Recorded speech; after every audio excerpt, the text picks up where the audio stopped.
Good evening बच्चों। आज की क्लास में आपका बहुत बहुत स्वागत है।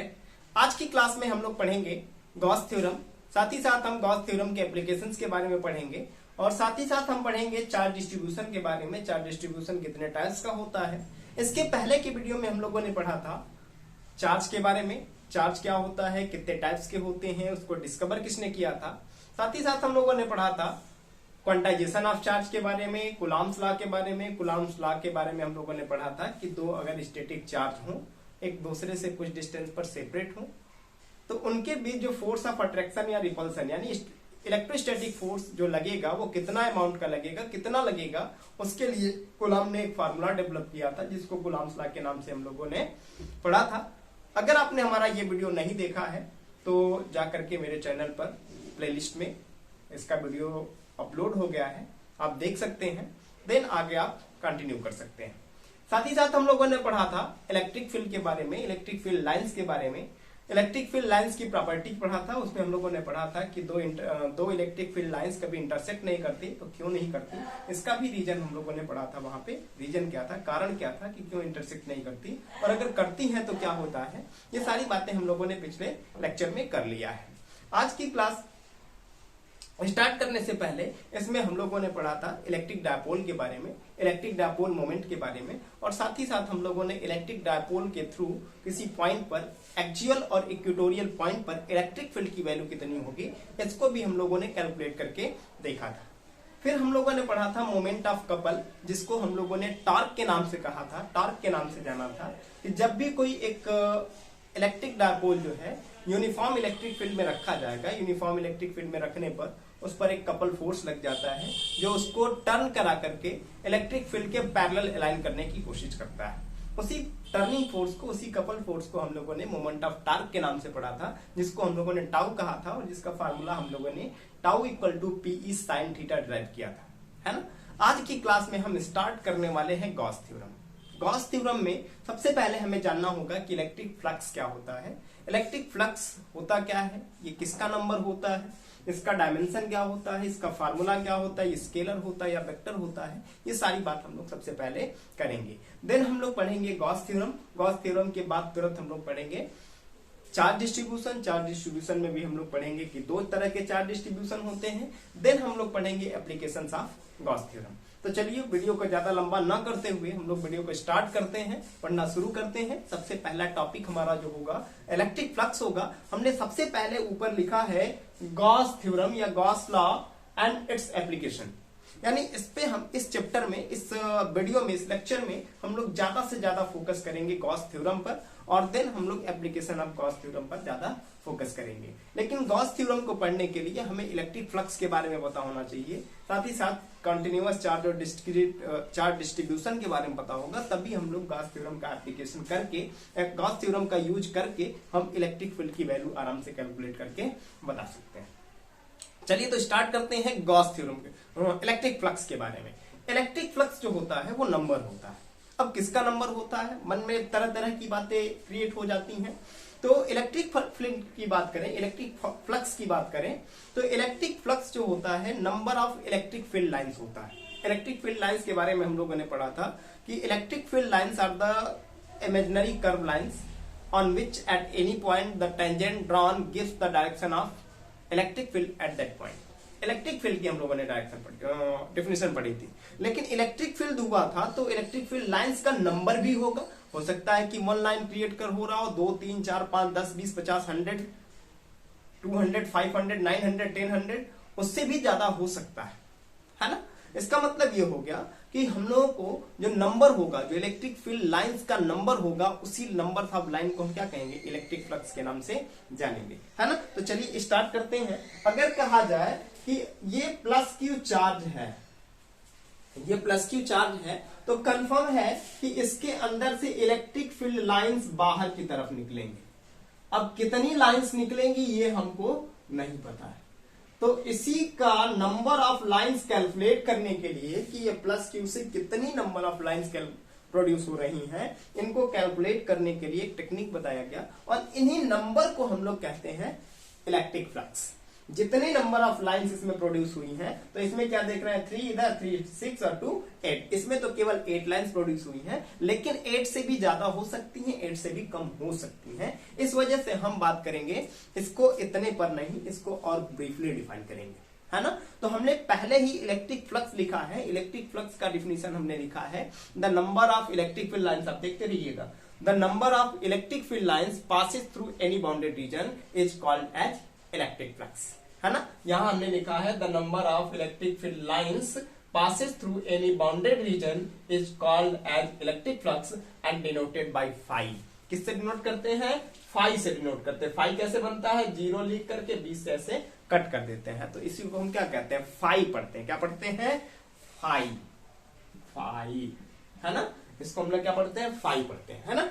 फाई से डिनोट करते हैं, ये एक स्केलर क्वांटिटी होती है। और अगर इसी को दूसरे क्रम में देखा जाए तो हम लोग कहते हैं the scalar product of electric field and area vector is called as electric flux. यानी इलेक्ट्रिक फील्ड और एरिया वेक्टर के प्रोडक्ट को हम क्या कहते हैं? इलेक्ट्रिक फ्लक्स के नाम से जानते हैं। सबसे बड़ी प्रॉब्लम यहां पे है, इलेक्ट्रिक फील्ड तक तो ठीक था, लेकिन एरिया को हम लोग वेक्टर कह रहे हैं। एरिया वेक्टर जब हमें पता है, जबकि हमको पता है कि एरिया जो है एक स्केलर क्वांटिटी है, लेकिन एरिया वेक्टर कहने का सेंस क्या है? जैसे अगर हम एक सिलेंडर बना लेते हैं, ये हो गया एक सिलेंडर, तो सिलेंडर में दो सरफेस होंगे, एक ये cross sectional area, cross sectional surface होगा, और ये इसका एक कर्व सरफेस होगा, है ना।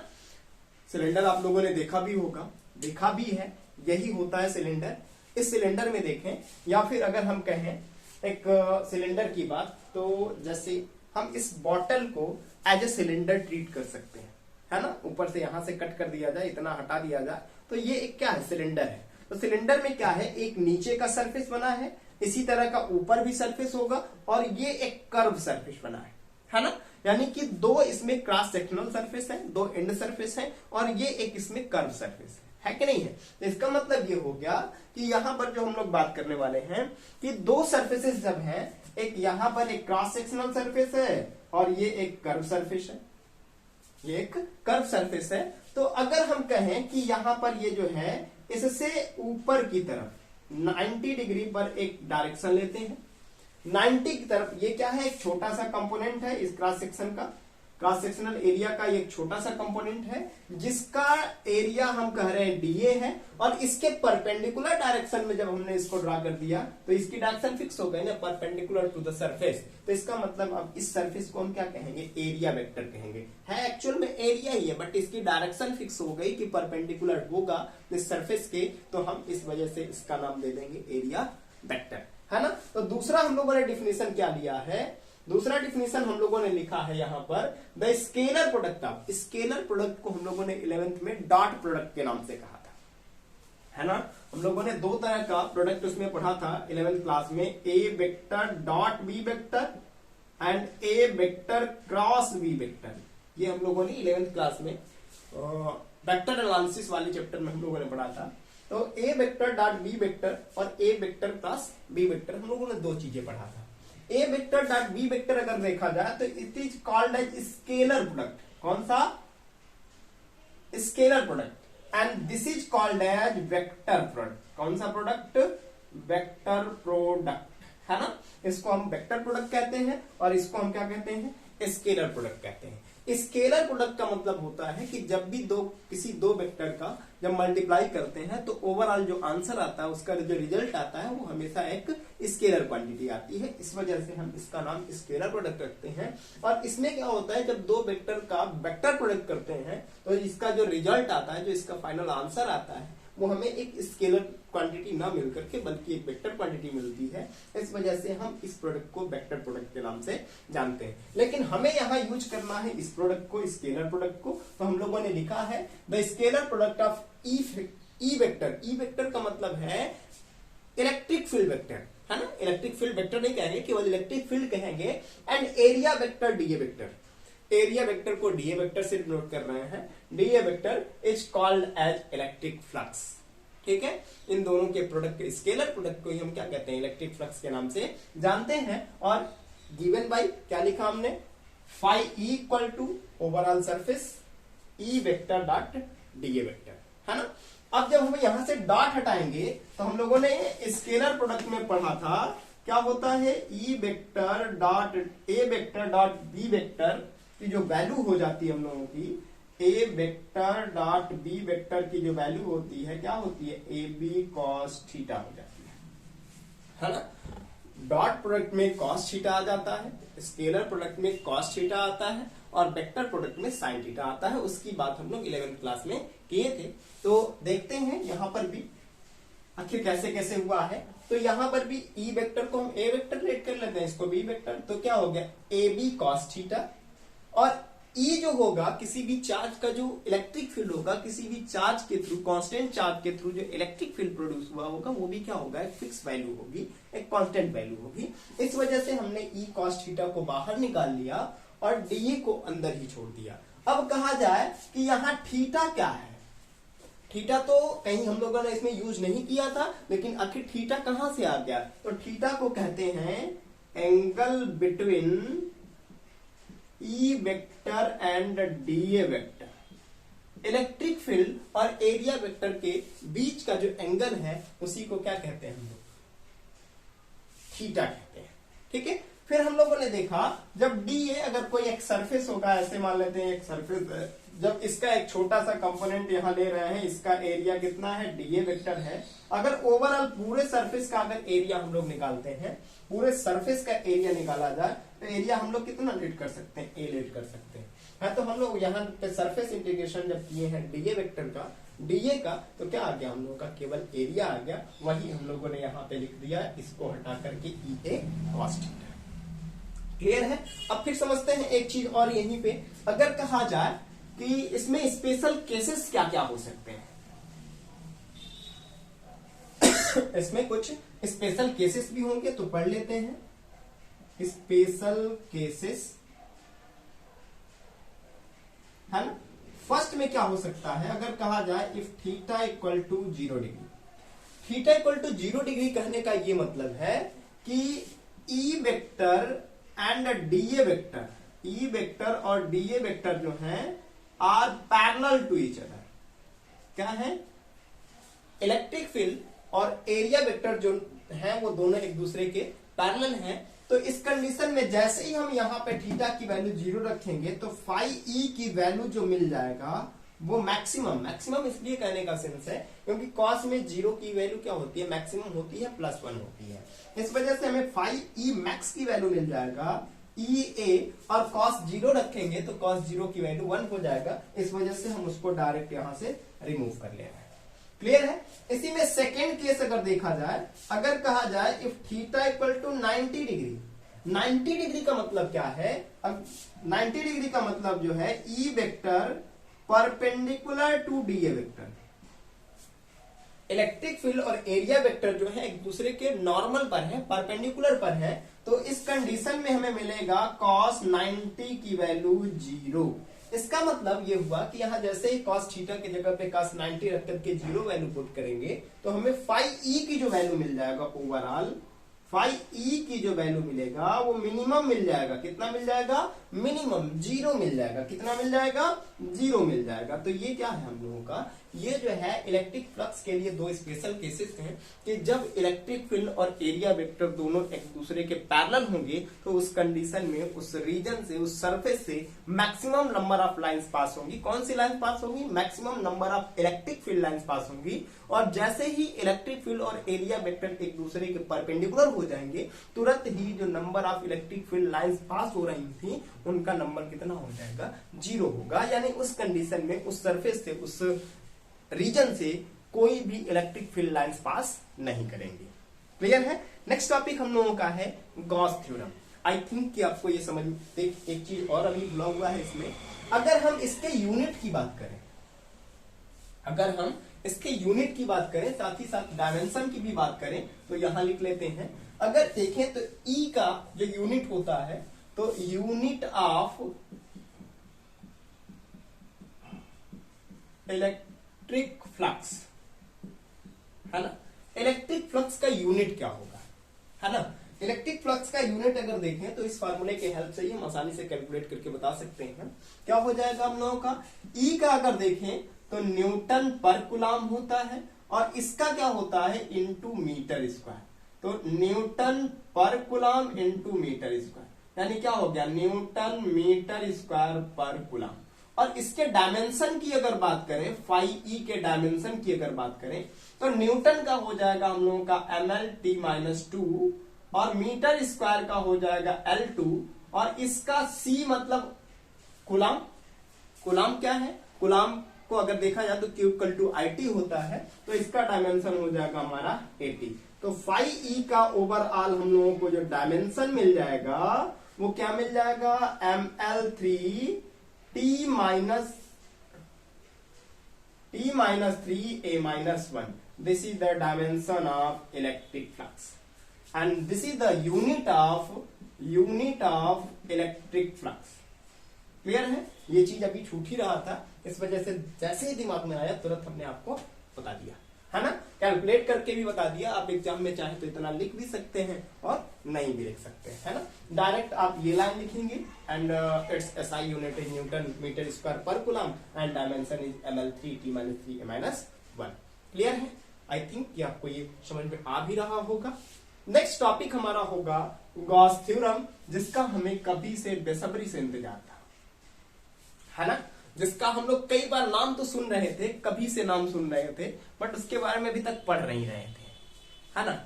इलेक्ट्रिक फ्लक्स पढ़ लिया हम लोगों ने, गॉस थ्योरम का जिसका हमें वर्षों से इंतजार था, बेसब्री से इंतजार था, तुरंत ही वो टॉपिक आ गया। स्टार्ट करते हैं हम लोग गॉस थ्योरम के बारे में पढ़ना। इसका आप स्क्रीनशॉट ले लीजिए, नोट्स प्रिपेयर कर लीजिएगा, तब तक हम इसको इरेज कर देते हैं।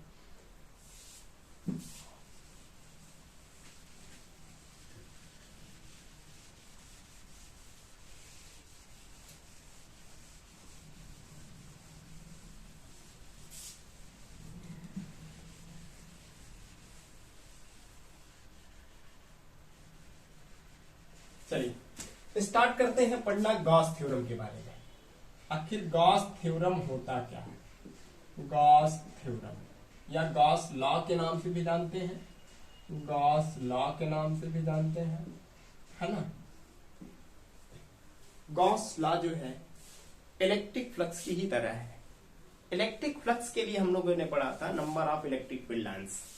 इलेक्ट्रिक फील्ड लाइंस को कैलकुलेट करने के लिए एक इन्होंने फार्मूला ड्राइव किया, एक फार्मूला दिया, जिसको हम गॉस थ्योरम के नाम से जानते हैं।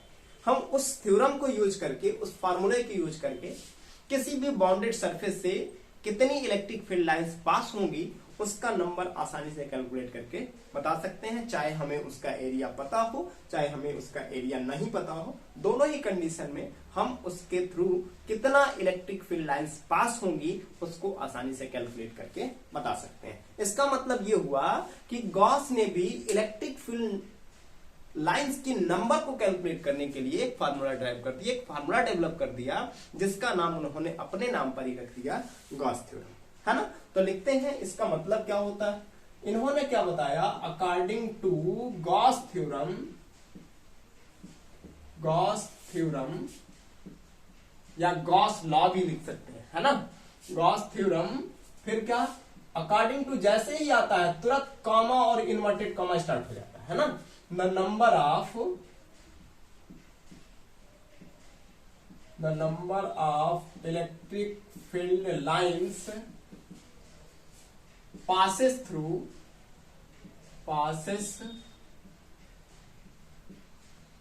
through any bounded region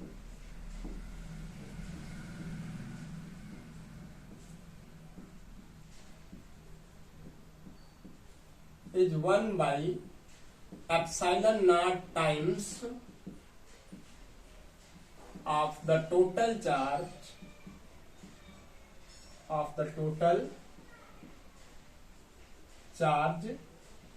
enclosed by the surface, है ना। इसका मीनिंग समझते हैं, क्या बताया हम लोगों ने। अगर कोई एक सरफेस है, हम लोगों ने एक सरफेस ले लिया और इसमें जो है total plus Q charge contain किया हुआ है, इंक्लोज किया हुआ है। इसका टोटल चार्ज जो है प्लस क्यू है, तो इस प्लस क्यू चार्ज के थ्रू इस टोटल सरफेस से, इस पूरे सरफेस से कितनी फील्ड लाइंस पास करेंगी, यानी कितनी फील्ड लाइंस ऑरिजिनेट होंगी, प्रोड्यूस होंगी, उनका नंबर कैलकुलेट करने के लिए इन्होंने एक फार्मूला बताया। और क्या बताया कि ये जितना चार्ज कंटेन किया हुआ है उसका 1/ε0 टाइम्स करते हैं तो यही क्या हो जाता है, इलेक्ट्रिक फील्ड लाइंस का नंबर या फिर इलेक्ट्रिक फ्लक्स हो जाता है। जैसा कि हम लोगों ने लिखा भी है, according to this law the number of electric field lines passes through any bounded region is 1/ε0 times of the total charge enclosed by the surface, है ना। फिर इसको अगर देखा जाए, लिख लिया जाए अच्छे से, तो क्या बताया, एंड गिवन बाय क्या, phi E equal to Q upon epsilon, है ना। This is the Gauss theorem, या प्रिंसिपल भी कह सकते हैं, कोई दिक्कत नहीं है। गॉस थ्योरम कहें या गॉस प्रिंसिपल कहें या गॉस लॉ कहें, दोनों का मतलब है कि, बट गॉस रूल नहीं कहेंगे। रूल जो होता है ब्रेक हो जाता है ना। जैसे ट्रैफिक रूल है, ट्रैफिक रूल बनने को तो बना है कि हमेशा किस साइड में हमको चलना चाहिए, कहने को लेफ्ट राइट साइड में चलना चाहिए, लोग चलते हैं बीचों बीच, है कि नहीं। इसका मतलब ये है कि रूल हम इसको नहीं कहेंगे, गॉस थ्योरम कहें, गॉस लॉ कहें, गॉस का प्रिंसिपल कहें, दोनों कह सकते हैं, तीनों कह सकते हैं, बट गॉस का रूल नहीं कह सकते, है ना। फिर समझते हैं कि आखिर गॉस ने इस फार्मूले को डेवलप कैसे किया, ठीक है, यानी कि इसका हमें प्रूफ देखना है, इन्होंने इसको प्रूफ कैसे किया, है ना। तो गॉस थ्योरम को गॉस ने प्रूफ करने के लिए एक स्फीयर लिया जिसने प्लस क्यू चार्ज कंटेन किया हुआ है और जिसकी रेडियस जो है स्मॉल आर है ना। इसकी रेडियस कितनी है, स्मॉल आर है। अगर देखा जाए यहां पर तो ये सेंटर ओ अगर कहें, प्लस क्यू चार्ज ये कंटेन किया हुआ है, तो क्या कहा, consider a sphere of charge, नहीं, of radius small R having charge plus Q, है ना। let us consider a point P is at distance r, there, है ना, point P and a small area vector dA vector. यहां का area हम लोगों ने एक छोटा सा कंपोनेंट ले लिया जिसका एरिया हम लोगों ने कह दिया कितना है, dA वेक्टर। और इलेक्ट्रिक फील्ड हमें पता है कि प्लस क्यू से दूर की तरफ ही जाता है, किधर की तरफ जाता है, प्लस क्यू से दूर की तरफ ही जाता है। तो यहां पर हम लोगों ने बना दिया, या फिर इसको हम ऐसे भी बना सकते थे, ऐसे एक एरिया ले लिया हम लोगों ने, यहां से इसकी डिस्टेंस ये है, तो इससे हम लोग ऐसे बना सकते हैं। अब इतने रीजन से ये जो सरफेस हमने लिया है, आप लोग ऐसे राउंड मत करिएगा, बीच में ऐसे बना रहेगा आपका। इतने सरफेस से कितनी लाइंस पास होंगी, इनके लिए अगर देखा जाए, the number of electric field lines passes through dA vector is given by, कितना हो जाएगा हम लोगों का, D phi E equal to vector E dot dA। अब यहां पे हम लोगों ने डी फाई ई लिखा है। डी फाई ई लिखने का मतलब है कि जब छोटा सा सरफेस है तो इलेक्ट्रिक फील्ड का नंबर भी क्या होगा, इलेक्ट्रिक फील्ड लाइंस जो पास करेंगे उनका नंबर भी क्या होगा, कम होगा, यानी इलेक्ट्रिक फ्लक्स कम होगा। इस वजह से हम लोगों ने डी फाई ई लिखा है। क्लियर है। अगर देखा जाए तो वी नो दैट अगर हम लोग देखें जाए इसके पिछले वाले चैप्टर में थोड़ा सा एंटर किया जाए तो हम लोगों ने एक टॉपिक पढ़ा था electric field due two point charge. तो ये एक पॉइंट चार्ज हो गया और यहाँ एक पॉइंट हमारा P हो गया, तो इस पर इसके थ्रू इलेक्ट्रिक फील्ड की जो वैल्यू हो जाएगी, E की वैल्यू हो जाएगी 1/4 pi epsilon naught Q by R square. कोई प्रॉब्लम नहीं है यहां तक। हम इसकी वैल्यू अगर देखें तो और इसको क्या सिंप्लीफाई कर सकते हैं, डी फाई इक्वल टू लिख सकते हैं EDA cos थीटा, है ना। अब यहां देख रहे हैं इस फिगर में थीटा की वैल्यू क्या है, 0 डिग्री है। कैसे पता 0 डिग्री है, क्योंकि DA वेक्टर और E वेक्टर एक दूसरे के पैरेलल मिल रहे हैं। DA वेक्टर और E वेक्टर क्या है, एक दूसरे के पैरेलल हैं। तो इस वजह से हम अगर देखें तो थीटा की वैल्यू क्या पुट करेंगे तो 0 हो जाए, तो डी फाई ई की वैल्यू हम लोगों को मिल जाएगा EDA। क्लियर है इतनी बातें। फिर अगर देखा जाए तो अगर कहें the total number of electric field lines passes through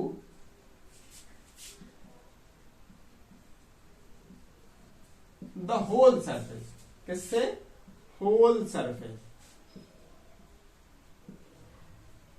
पूरे सरफेस से, यानी इस पूरे सरफेस से कितने इलेक्ट्रिक फील्ड लाइंस पास करेंगी, तो क्या किया जाएगा, इसका सरफेस इंटीग्रेशन कर दिया जाएगा, D phi E equal to D phi E, EDA, है ना, EDA। अब देखा जाए तो इसका जब सरफेस इंटीग्रेशन करेंगे तो टोटल नंबर ऑफ कितना हो जाएगा, फाई ई हो जाएगा। यहां से अगर देखें तो E की वैल्यू हो जाएगा 1/4 पाई एप्सिलॉन नॉट और Q अपान R स्क्वायर, और ये हो जाएगा D, है ना। अब अगर देखें तो ये एक स्फीयर था, तो स्फीयर का जो सरफेस एरिया होता है वो कितना होता है, DA की वैल्यू होता है 4 pi R square. This is the surface area of sphere, है ना।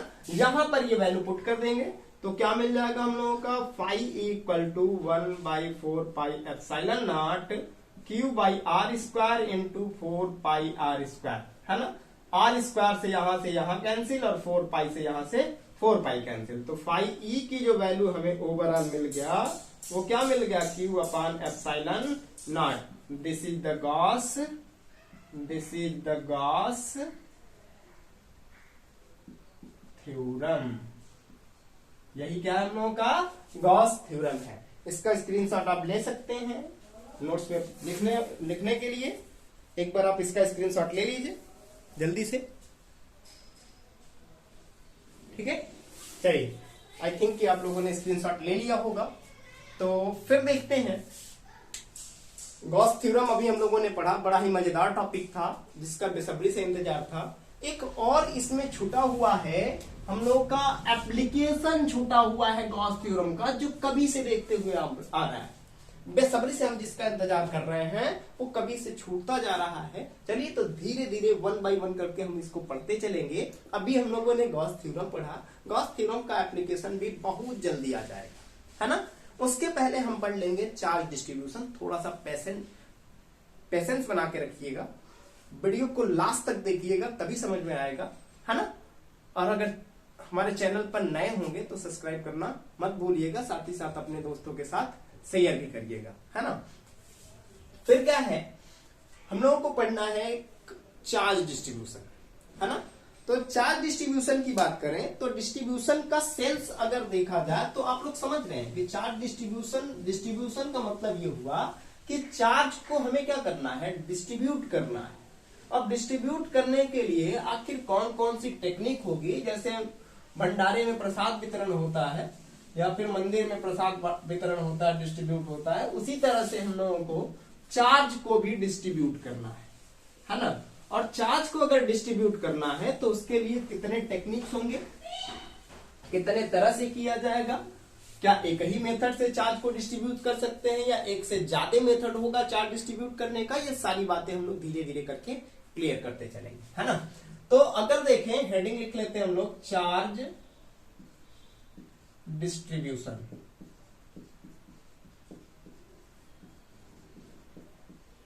चार्ज डिस्ट्रीब्यूशन, ठीक है। अगर चार्ज डिस्ट्रीब्यूशन की हम लोग बात करते हैं तो चार्ज डिस्ट्रीब्यूशन में चार्ज को ही हमें डिफरेंट तरह के शेप पर लिनियर हो सकता है, किसी रॉड पर डिस्ट्रीब्यूट करना होगा, किसी एरिया वाले किसी सरफेस वाले ऑब्जेक्ट पर डिस्ट्रीब्यूट करना होगा, किसी 3D ऑब्जेक्ट पर डिस्ट्रीब्यूट करना होगा। तो इसी को हम लोग कहेंगे चार्ज डिस्ट्रीब्यूशन, है ना। तो अगर देखा जाए तो there are two method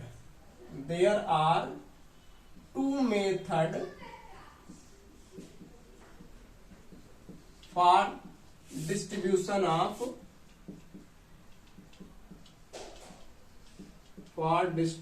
of charge, है ना। पहला जो मेथड होता है कॉन्टिन्यूअस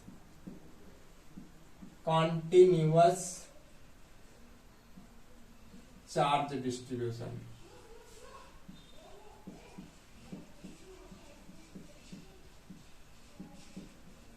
है ना। और दूसरा जो होता है हम लोगों का डिस्क्रीट चार्ज डिस्ट्रीब्यूशन।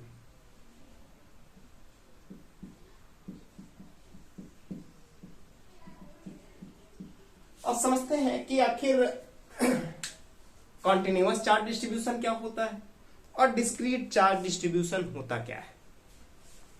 तो इस क्लास में हमें केवल कॉन्टिन्यूअस चार्ज डिस्ट्रीब्यूशन के बारे में स्टडी करना है, डिस्क्रीट के बारे में हम स्टडी नहीं करना है। डिस्क्रीट के बारे में हम बहुत ज्यादा कुछ स्टडी भी नहीं कर पाएंगे, रीजन हम लोग अभी देखेंगे।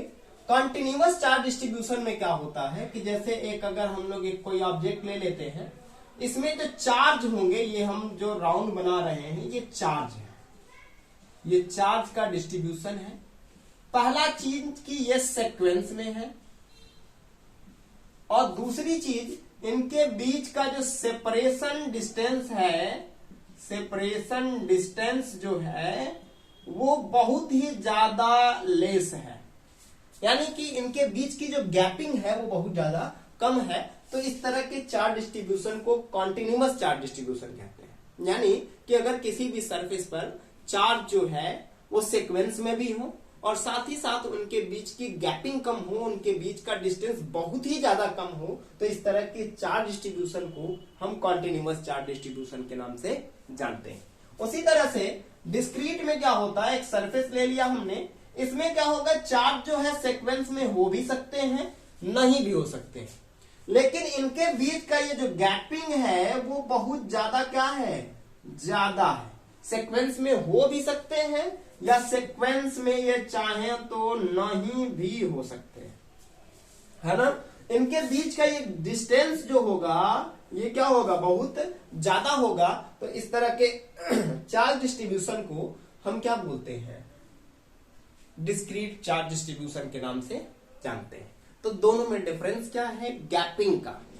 दोनों चार्जेज के या जितने भी चार्जेज हैं उनके बीच में जो गैपिंग है, उन गैपिंग अगर कम है, बहुत ज्यादा कम है, तो हम इस तरह के चार्ज डिस्ट्रीब्यूशन को कॉन्टिन्यूअस चार्ज डिस्ट्रीब्यूशन कहते हैं। और अगर वही गैपिंग ज्यादा हो जाती है तो इस तरह के चार्ज डिस्ट्रीब्यूशन को हम क्या कहते हैं, डिस्क्रीट चार्ज डिस्ट्रीब्यूशन कहते हैं। तो हमें इस क्लास में केवल और केवल कॉन्टिन्यूअस के बारे में पढ़ना है, डिस्क्रीट के बारे में हम लोग स्टडी नहीं करेंगे, है ना। पढ़ना ही नहीं है, सिलेबस में भी नहीं है, तो हम लोग इसको मिटा देते हैं। अब देखा जाए कि कॉन्टिन्यूअस चार्ज डिस्ट्रीब्यूशन में कितने टाइप्स होते हैं। अब हम लोग बात करेंगे types of continuous charge distribution,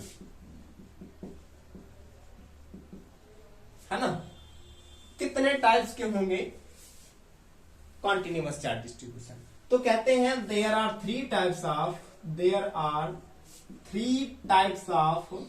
या three method to distributing the charge in continuous order ना। Three types of continuous charge distribution, ठीक है।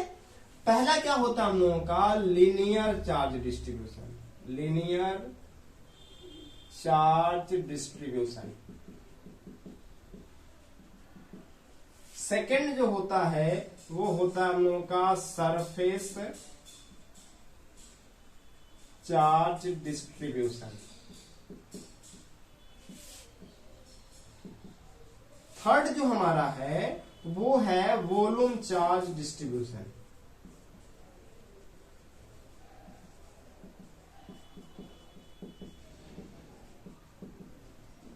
ठीक है, फर्स्ट में हमारा क्या है, लीनियर चार्ज डिस्ट्रीब्यूशन, सेकेंड में क्या हमारा है, सरफेस चार्ज डिस्ट्रीब्यूशन, और थर्ड में हमारा है वॉल्यूम चार्ज डिस्ट्रीब्यूशन। सबसे पहले हम बात करेंगे लीनियर चार्ज डिस्ट्रीब्यूशन की। आखिर लीनियर चार्ज डिस्ट्रीब्यूशन क्या होता है ना। तो फर्स्ट में हम लोग पढ़ेंगे linear charge distribution.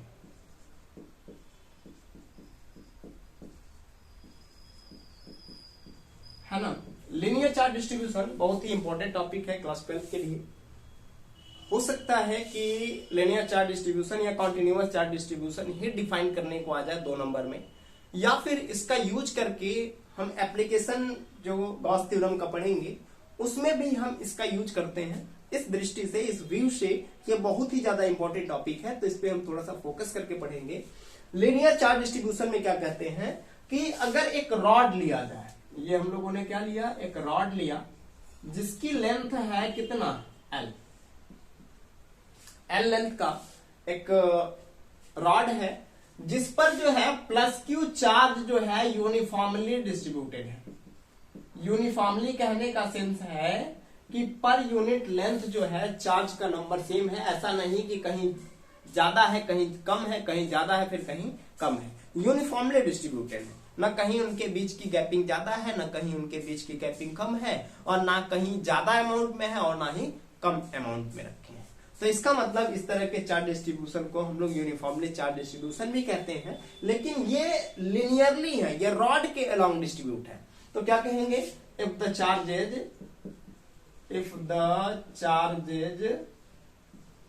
Are distributed along the length of a rod, along the length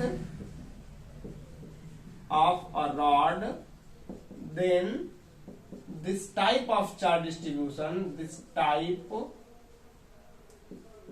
of charge distribution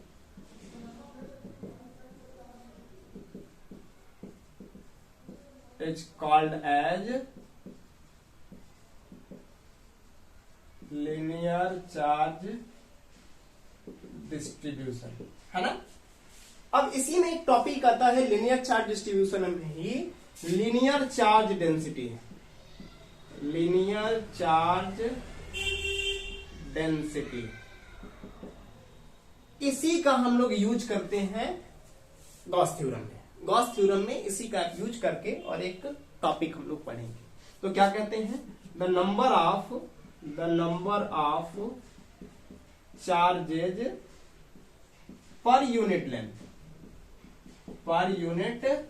length is called as linear charge density. है ना, एंड डिनोटेड बाय लेमडा। किससे डिनोट करते हैं, lambda, and given by lambda equal to q by l, where lambda equal to linear charge density। lambda को क्या कहते हैं, linear charge density के नाम से जानते हैं। है ना, अगर ये l लेंथ का रॉड है, लेट कर लेते हैं कि ये 10 मीटर का रॉड था और इस पर जो है 1000 चार्ज जो है डिस्ट्रीब्यूट है, तो यूनिट लेंथ पर, 1 मीटर लेंथ पर अगर देखा जाए तो लेमडा की वैल्यू कितना हो जाएगी, 1000/10, यानी कितना, 100 चार्जेज जो है यूनिट लेंथ पर डिस्ट्रीब्यूट है। तो इस तरह के चार्ज डिस्ट्रीब्यूशन को ही लीनियर चार्ज डिस्ट्रीब्यूशन, और पर यूनिट लेंथ जितना चार्ज डिस्ट्रीब्यूट होंगे उसको हम कहते हैं लीनियर चार्ज डेंसिटी। क्लियर है। फिर हम देखेंगे सेकेंड टॉपिक है हमारा सरफेस चार्ज डेंसिटी, और थर्ड टॉपिक है हमारा क्या, वॉल्यूम चार्ज डिस्ट्रीब्यूशन। तो आप इसका एक बार स्क्रीनशॉट ले लीजिए, फिर हम इरेज करते हैं, फिर आगे लिखते हैं। इससे आपका होगा क्या कि आप अपना नोट्स भी साथ के साथ प्रिपेयर करते चलेंगे, पढ़ते चलेंगे, नोट्स प्रिपेयर करते चलेंगे। बार बार आपको मोबाइल की जरूरत नहीं पड़ेगी, वीडियो नहीं देखना पड़ेगा, तो आपको फायदा होगा। नोट्स रहेगा, कभी भी कहीं भी पढ़ सकते हैं, इंटरनेट रहे ना रहे, बुक रहेगी आराम से पढ़ सकते हैं, कॉपी रहेगी आराम से पढ़ सकते हैं। तो आप इसका स्क्रीनशॉट ले लीजिए। चलिए तो इसको इरेज करते हैं जल्दी से और पढ़ते हैं सरफेस चार्ज डिस्ट्रीब्यूशन के बारे में। बहुत बेसब्री से हम लोग इंतजार कर रहे हैं गॉस थ्योरम का, बहुत ही जल्दी आने वाला है गॉस थ्योरम भी। गॉस थ्योरम का एप्लीकेशन का, गॉस थ्योरम तो हम लोगों ने पढ़ ही लिया, गॉस थ्योरम के एप्लीकेशन का इंतजार कर रहे हैं, बहुत ही जल्दी आएगा। सरफेस चार्ज डिस्ट्रीब्यूशन और वॉल्यूम चार्ज डिस्ट्रीब्यूशन जल्दी से पढ़ के खत्म कर लेते हैं। दूसरा जो हमारा था वो था surface charge distribution, surface charge distribution, है ना, शॉर्ट फॉर्म में लिख देते हैं। तो क्या कहते हैं, if the charges are distributed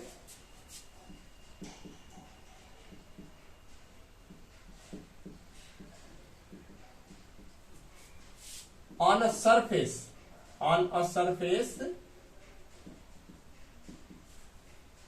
over its area, उसके एरिया पर डिस्ट्रीब्यूट हो, then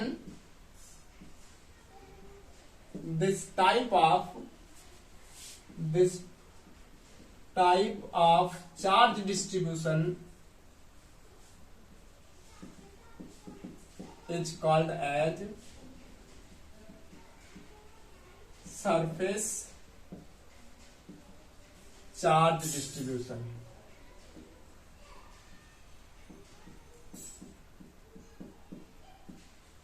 है ना। इसको क्या कहते हैं, सरफेस चार्ज डिस्ट्रीब्यूशन के नाम से जानते हैं। अगर ये सरफेस लिया जाए और इस पर जो है plus Q charge uniformly distribute हो, तो इस तरह के चार्ज डिस्ट्रीब्यूशन को हम क्या कहते हैं, सरफेस चार्ज डिस्ट्रीब्यूशन, है ना। अगर इसका एरिया कहा जाए कैपिटल ए है और अमाउंट कहा जाए क्यू है, तो यहीं पे किसका टॉपिक आता है, सरफेस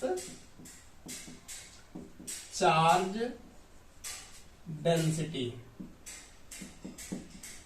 है ना, एक टॉपिक आ जाता है। तो जैसे हम लोगों ने लिनियर चार्ज डेंसिटी में कहा था कि पर यूनिट लेंथ पर जितना चार्ज होगा, अमाउंट ऑफ चार्ज होगा, उसी को हम लोग कहेंगे सरफेस चार्ज डेंसिटी। यहां पर हम लोग बात करेंगे कि पर यूनिट लेंथ पर नहीं, पर यूनिट एरिया पर जितने अमाउंट ऑफ चार्ज होंगे, यूनिट एरिया पर जितने अमाउंट ऑफ चार्ज होंगे उनको हम लोग कहेंगे क्या, सरफेस चार्ज डेंसिटी, है ना। तो number of charges per unit area is called as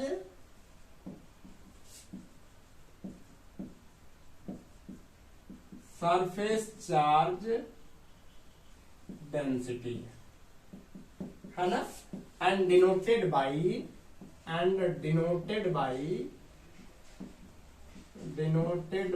sigma, किससे डिनोट करते हैं, sigma, and given by sigma equal to Q upon A. This is the formula of surface charge density, है ना। अब समझते हैं। फिर हमारा इसका तीसरा टॉपिक बचा हुआ है वॉल्यूम चार्ज डेंसिटी, है ना। तीसरा जो टॉपिक बचा है volume charge distribution, volume charge distribution. अब अगर इसमें बात करें तो रॉड जो था 1D ऑब्जेक्ट था, उसमें केवल लेंथ होता है, ब्रेथ बहुत कम होता है, इस वजह से हम उसको 1D ऑब्जेक्ट के बेस पर मान सकते हैं, कहते हैं। ये 2D है, इसमें लेंथ भी है, ब्रेथ भी है। वॉल्यूम जब भी होगा तो उसमें लेंथ, ब्रेथ और हाइट तीनों होगा, है ना। तो वॉल्यूम चार्ज डिस्ट्रीब्यूशन में क्या कहेंगे कि अगर सभी चार्जेज जो हैं 3D ऑब्जेक्ट पर डिस्ट्रीब्यूट है, 3D ऑब्जेक्ट पूरे वॉल्यूम पर डिस्ट्रीब्यूटेड है, तो if the charges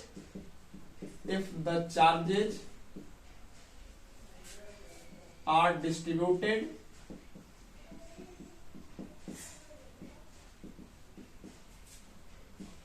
on a 3D object over the on the in the whole volume, in the total volume is called as volume charge density distribution, है ना। यानी कि अगर एक 3D ऑब्जेक्ट ले लिया जाए, ये हम लोगों ने एक क्यूबाइड ले लिया, ये हम लोगों ने एक क्यूबाइड ले लिया जिसका वॉल्यूम जो है कितना है, V है। इसके अंदर प्लस क्यू चार्ज जो है यूनिफॉर्मली डिस्ट्रीब्यूटेड है, अंदर है इसके पूरे वॉल्यूम में, जितना भी खाली जगह है इसके, इस पूरे वॉल्यूम में डिस्ट्रीब्यूटेड है ना।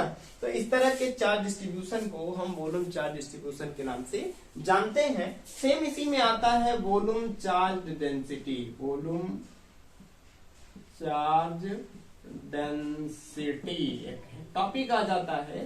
तो क्या कहते हैं, the number of charges per unit volume is called as volume charge density and denoted by rho। किससे डिनोट करते हैं, rho, and given by rho equal to Q by V, है ना। तो इस तरह से हम लोगों ने कॉन्टिन्यूअस चार्ज डिस्ट्रीब्यूशन में उसके तीनों टाइप्स में कितने मेथड थे उसको डिस्ट्रीब्यूट करने का, उसको सबको हमने कवर किया। Linear charge distribution, volume charge, surface charge distribution, और साथ ही साथ हम लोगों ने वॉल्यूम चार्ज डिस्ट्रीब्यूशन पढ़ा। उसी में हम लोगों ने कुछ इंक्लूड कर लिया कि लिनियर चार्ज डेंसिटी क्या होती है, सरफेस चार्ज डेंसिटी क्या होती है, और साथ ही साथ वॉल्यूम चार्ज डेंसिटी क्या होती है। ये सारी बातें अभी हम लोगों ने क्लियर किया, है ना। फिर हमारा जो नेक्स्ट टॉपिक है जिसका हम कभी से इंतजार कर रहे हैं, वो है हमारा एप्लीकेशंस ऑफ गॉस थ्योरम। देख लें एक बार कि मोबाइल में आपको क्लियर दिख रहा है या नहीं, स्क्रीन चल रहा है या नहीं। हाँ, स्क्रीन क्लियर है। तो स्टार्ट करते हैं हम लोग एप्लीकेशन ऑफ गॉस थ्योरम। आज गॉस थ्योरम का नामो निशान खत्म हो जाएगा, Gauss theorem in one shot, है ना। तो गॉस थ्योरम के एप्लीकेशन में अगर बात किया जाए, एप्लीकेशंस ऑफ गॉस थ्योरम, तो there are 5 applications, but we have to study only 3 or 4 application because of CBSE guideline. 30% syllabus is reduced, है ना। सीबीएसई गाइडलाइन के अकॉर्डिंग देखा जाए तो 30% आपका सिलेबस जो है रिड्यूस हो चुका है। इस बिहाफ पर, इस बेस पर हम लोग केवल और केवल 3 से 4 एप्लीकेशन ऑफ गॉस थ्योरम ही पढ़ेंगे, है ना। वो भी एप्लीकेशन ऑफ गॉस थ्योरम जो इंपॉर्टेंट होंगे उन पे थोड़ा सा फोकस करेंगे। साथ ही साथ हम लोग उसको लिखते चलेंगे कि कौन सा थ्योरम आने लायक है एग्जाम में, कौन से थ्योरम पे न्यूमेरिकल ज्यादा आता है, कौन सा थ्योरम बहुत ही ज्यादा इंपॉर्टेंट है, कौन सा थ्योरम नियर अबाउट हर एक साल आ जाता है। ये सारी बातें हम लोग करते हुए चलेंगे, है ना। तो हमारा टॉपिक है application of Gauss theorem. Application of Gauss theorem, या गॉस लॉ भी लिख सकते हैं, गॉस थ्योरम लिखें या गॉस लॉ लिखें, दोनों का मतलब सेम है। तो there are 5 applications of Gauss theorem, but we have to study only 3 or 4 applications. And first application is, थोड़ा सा इंक प्रॉब्लम है, इलेक्ट्रिक फील्ड ड्यू टू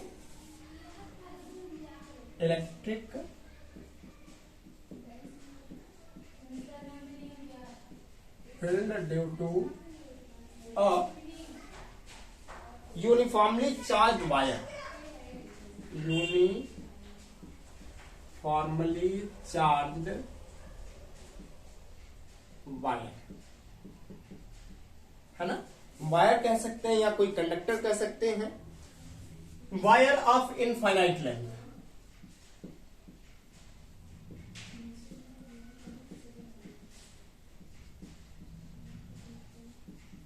है ना। हम लोग इसमें पढ़ेंगे कि अगर कोई एक यूनिफाइड इनफाइनाइट लेंथ का कोई वायर है जो कि चार्ज है, उस पर ऑलरेडी चार्ज वो कंटेन किया हुआ है, तो जब ऑलरेडी चार्ज कंटेन किया हुआ है तो उसके थ्रू इलेक्ट्रिक फील्ड किसी पॉइंट पर कितना होगा, ये हम गॉस थ्योरम को यूज करके, गॉस लॉ को यूज करके कैलकुलेट करके बताना होगा, है ना। तो इसके लिए हम लोग क्या करेंगे, एक सबसे पहले इनफाइनाइट लेंथ का वायर कंसीडर करेंगे। ये हो गया हम लोगों का इनफाइनाइट लेंथ का एक वायर हो गया, जिस पर प्लस क्यू चार्ज जो है यूनिफॉर्मली डिस्ट्रीब्यूटेड है। कौन सा चार्ज डिस्ट्रीब्यूट है, प्लस क्यू चार्ज जो है यूनिफॉर्मली डिस्ट्रीब्यूटेड है। अगर कहें इसकी लेंथ इनफाइनाइट है, हम लोगों ने ऑलरेडी कहा है, बट इसकी सरफेस लीनियर चार्ज डेंसिटी अगर लिया जाए कि लेमडा है, तो हम आराम से इसकी वैल्यू कैलकुलेट कर सकते हैं, है ना। तो इसके लिए हमें क्या करना होगा, एक हमने वायर लिया, ए बी कह सकते हैं, इस वायर का नाम लिख सकते हैं, एक वायर हो गया ए बी, जिसकी लेंथ हम लोग कह रहे हैं इनफाइनाइट है। इसके लिए हम क्या करेंगे, एक पॉइंट पी कंसीडर करेंगे, एक पॉइंट पी कंसीडर कर लिया हम लोगों ने, जिसकी डिस्टेंस इस वायर से स्मॉल आर है ना। स्मॉल आर डिस्टेंस पर एक कोई पॉइंट पी है, जिस पर हमें इस वायर के थ्रू इलेक्ट्रिक फील्ड की वैल्यू कैलकुलेट करके बतानी है ना। तो पहले हम लोग इसका स्टेटमेंट लिखेंगे consider a wire of length, a wire of infinite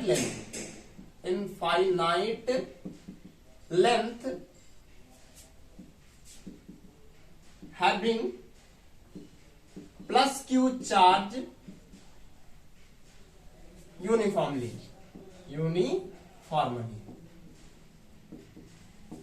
and a point also let us consider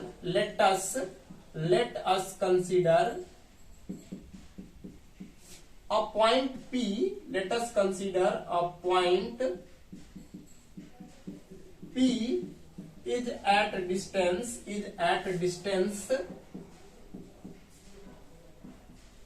R from the wire at which we have to find the electric field due to wire, है ना। Point P पर हमें क्या करना है, electric field due to wire calculate करके बताना है। तो इसके लिए हम क्या करेंगे, एक पॉइंट पी से पास होने वाला इमेजिनरी सरफेस कंसीडर करेंगे, है ना। Consider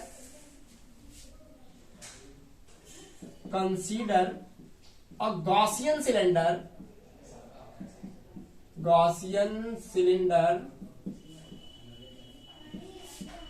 which passes through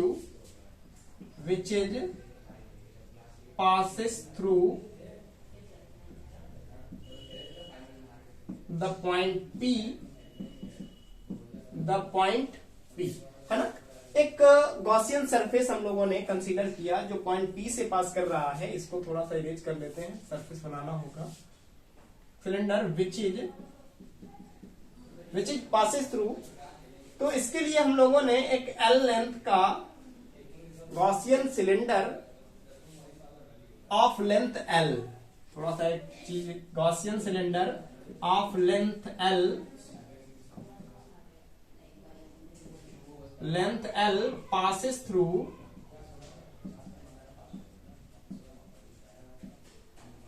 P, point P के थ्रू पास कर रहा है। तो इसके लिए हम लोगों ने गॉसियन सिलेंडर इमेजिन कर लिया, कंसीडर कर लिया, जिस, है ना। ये हो गया गॉसियन सिलेंडर। इस सिलेंडर को गॉसियन सिलेंडर कहें या गॉसियन सरफेस कहें या गॉस सरफेस कहें, गॉस सतह कहें, दोनों मतलब एक ही है ना। गॉसियन सरफेस कहें या गॉसियन सिलेंडर। सरफेस का मतलब ये सरफेस ही हुआ है, सिलेंडर सिलेंड्रिकल शेप का है, इस वजह से हम इसका नाम सिलेंडर दे रहे हैं, है ना। अब क्या करेंगे, consider a small area vector dA vector is at T। एक small area vector DA vector है, कहां पर, पॉइंट P से है, जिसका एरिया कितना है, डीए वेक्टर है। अगर देखा जाए तो डीए वेक्टर और इस पॉइंट पर अगर इलेक्ट्रिक फील्ड देखें तो प्लस क्यू से कहां की तरफ होता है, दूर की तरफ होता है। तो यहां थीटा की वैल्यू कितना मिल जाएगा, 0 डिग्री आराम से लिख सकते हैं ना।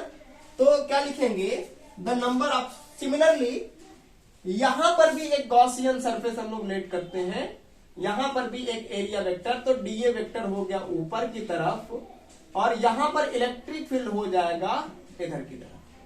कोई दिक्कत नहीं है, ये सरफेस यहाँ पे कटा हुआ है, अभी हम लोगों ने पहले पढ़ा है, पहले बताया था, एक बॉटल लेकर के दिखाया था कि दो तरह के सरफेस होंगे, एक कर्व सरफेस होगा और दूसरा जो होगा क्रॉस सेक्शनल यानी फ्लैट सरफेस होगा, है ना।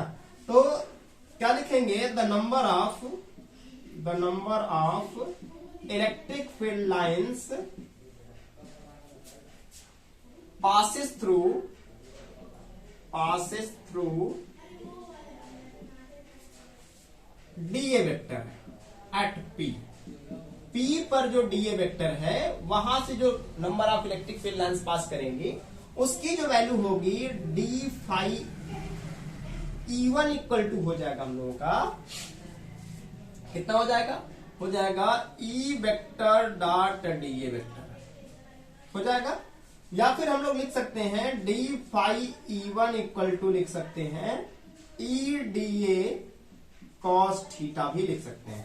ये इक्वेशन हो गया हमारा फर्स्ट। सिमिलरली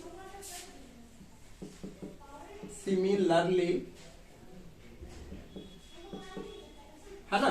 अब यहां से कितने नंबर ऑफ लाइन्स पास होंगे, सिमिलरली द नंबर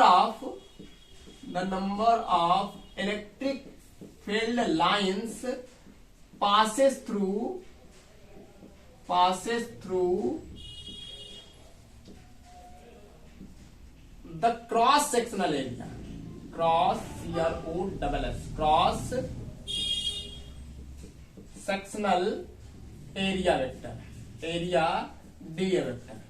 तो अगर यहां कहें डी फाई E2 तो कितना हो जाएगा, ई डी ए हो जाएगा, E dot D A.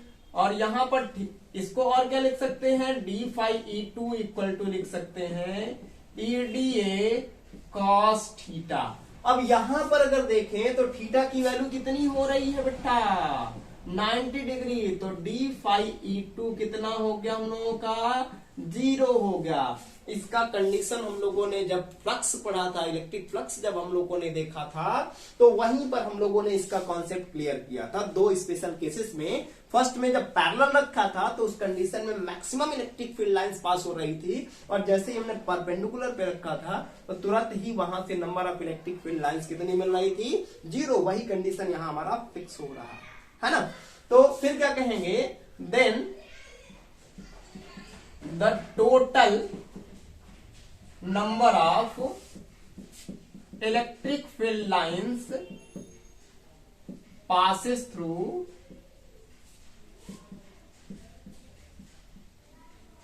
the curved surface,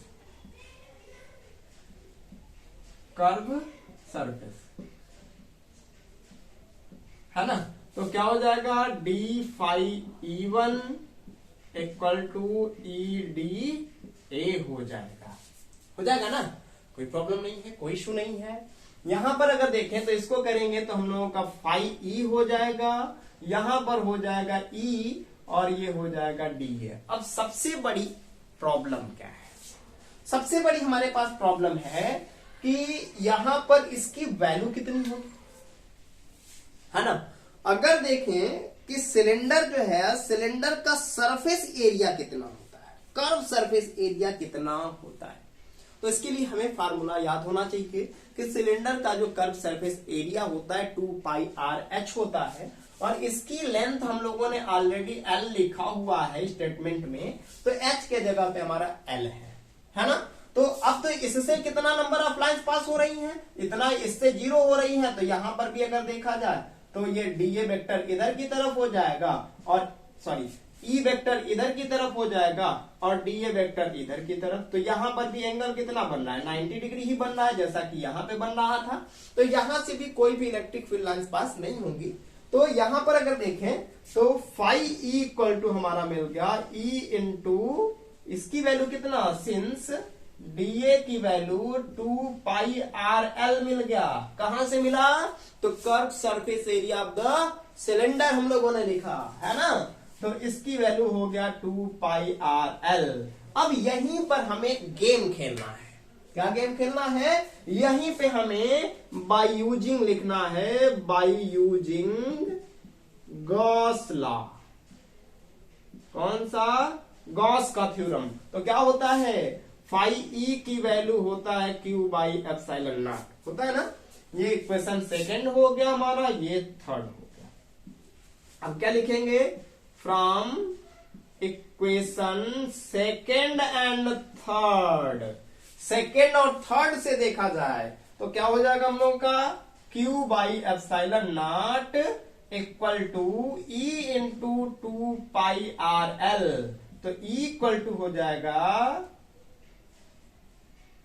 1/2 pi epsilon naught Q by R L हो जाएगा। क्लियर है ना, यहां से देख लीजिएगा, आप इधर उधर ट्रांसफर करिए, यहां से सब नीचे आ गया है ना। अब यहां से हम लिखेंगे कि E equal to 1/2 pi epsilon naught और Q बाई एल को क्या लिखते हैं, लेमडा लिखते हैं, लेमडा बाई आर क्या लिखते हैं, सिंस लिख देंगे Q by L equal to linear charge density. Q by L को क्या कहते हैं हम लोग बेटा, लीनियर चार्ज डेंसिटी के नाम से जानते हैं, उसी को हम लोगों ने लिखा है ना। चलिए अभी तक तो क्लियर दिख रहा है आपको, आप इसके नीचे नहीं लिखेंगे है ना, इसको थोड़ा सा ऊपर लिख दे रहे हैं। तो यहां से अगर देखा जाए इसी को हम थोड़ा सा और इंक्रीज करके ऊपर लिख देते हैं, जहां थोड़ा सा जगह है। यहां पर ये तो फार्मूला मिल गया, तो हम लोग कह सकते हैं this is the electric field due to this heading, है ना। This is the electric field at point P due to this, है ना। फिर इसी को अगर देखें तो हम लोग लिख सकते हैं E इक्वल टू, हम क्या करते हैं, हम इसका ऐसे करते हैं कि यहां पर ऊपर नीचे 2 से मल्टीप्लाई कर लेते हैं, तो कितना मिल जाएगा 1/4 पाई एप्सिलॉन नॉट और 2 लेमडा बाई आर। अब सबसे बड़ी प्रॉब्लम है कि हम लोगों ने 2 से ऊपर नीचे मल्टीप्लाई क्यों किया, आखिर खुद से तो किया नहीं, कोई ना कोई रीजन रहा होगा, उसी वजह से हम लोग कर रहे हैं। तो रीजन ये है क्योंकि हमें 1/2 पाई एप्सिलॉन नॉट की वैल्यू नहीं पता है, लेकिन 1/4 पाई एप्सिलॉन नॉट की वैल्यू पता है कि 9 × 10⁹ होती है। तो जब न्यूमेरिकल सॉल्व करेंगे तो आसानी से वह वैल्यू पुट कर सके, इस वजह से हमने ऊपर नीचे क्या कर लिया, 2 से मल्टीप्लाई कर लिया। आप चाहे तो इतना तक छोड़ भी सकते हैं और चाहे तो यहां तक लिख भी सकते हैं, इसमें कोई इशू नहीं है। तो इसलिए थोड़ा सा ध्यान दीजिएगा कि आप एक लाइन बढ़ा ही लीजिएगा। तो हम लोग लिखेंगे this is the electric field due to uniformly charged wire of infinite length. Clear है, तो आप इसका स्क्रीनशॉट एक बार ले सकते हैं, ले लीजिए, है ना। स्क्रीनशॉट ले लिया आप लोगों ने, चलिए देखते हैं। फिर हमारा जो है सेकंड एप्लीकेशन है, बहुत ही ज्यादा इंपॉर्टेंट एप्लीकेशन है, जिसमें न्यूमेरिकल भी आता है और साथ ही साथ इसका डेरिवेशन भी एग्जाम में पूछा जाता है। ये भी बहुत ही अगर एग्जाम के व्यू से देखा जाए तो बहुत ही ज्यादा इंपॉर्टेंट टॉपिक है, इसको आप लोग अच्छे से तैयार कर लीजिएगा। एप्लीकेशन आप गॉस थ्योरम कहें या गॉस थ्योरम कहें, जो भी इसमें 4, 5, 6 टॉपिक्स हैं, उसमें से कंफर्म है कि एग्जाम में एक क्वेश्चन आना ही आना है। इस वजह से 6 टॉपिक को हम ध्यान से पढ़ लेते हैं, तो 2 से 3 से 4 नंबर हम अपना सिक्योर कर सकते हैं एग्जाम में। तो हम क्यों ना अभी एकदम ध्यान से पढ़ लें, फोकस करके पढ़ लें और अच्छे से इसको तैयार कर लें, जिससे हम लोग एग्जाम में परेशानी ना हो और एग्जाम में आसानी से इसको लिख करके चले आए और 2 से 3 नंबर या 4 नंबर अपना सिक्योर कर लें, है ना। चलिए नेक्स्ट टॉपिक हमारा है, स्क्रीनशॉट ले लीजिए आप लोग। नेक्स्ट टॉपिक अगर देखें, सेकंड हमारा एप्लीकेशन पढ़ेंगे,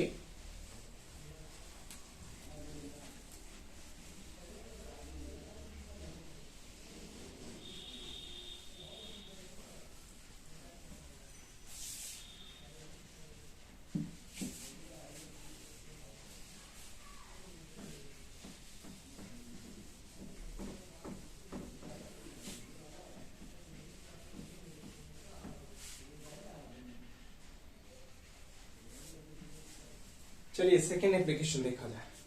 सेकेंड हमारा एप्लीकेशन है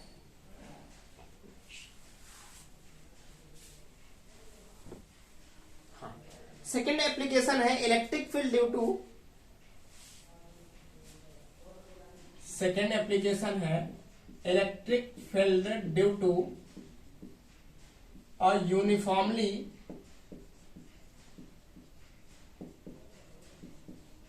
charged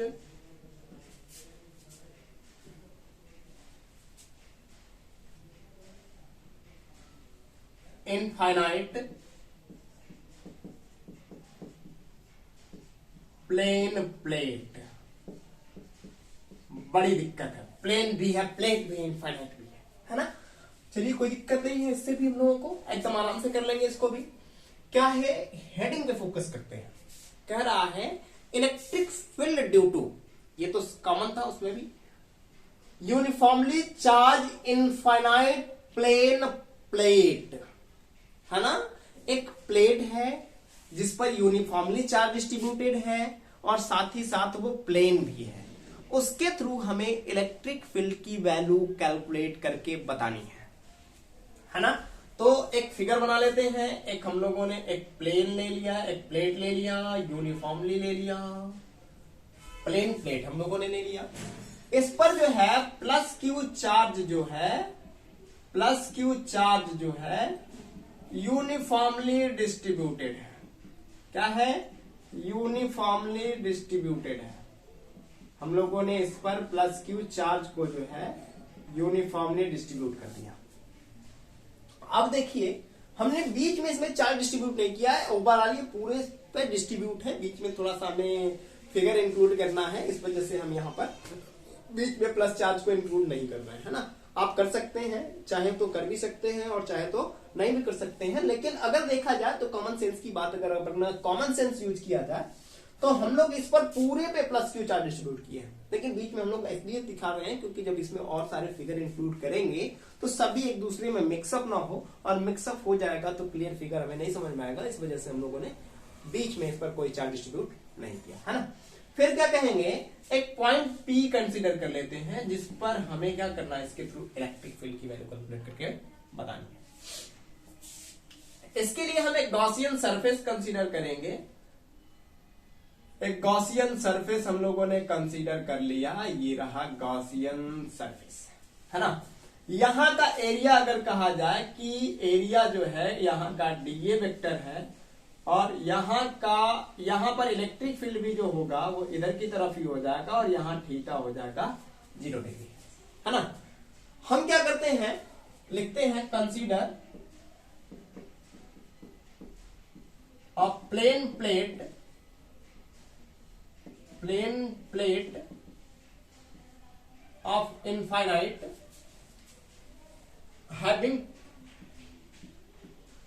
having uniformly charges plus q and of surface charge density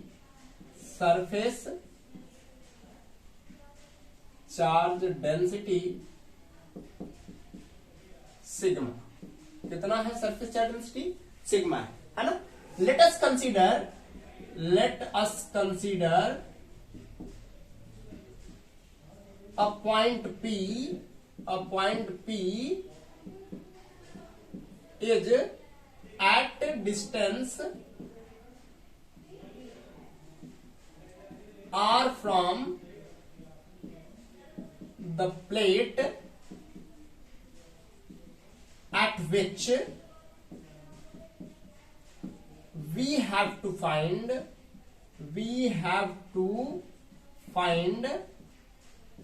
the electric field, है ना। अब देखें, also consider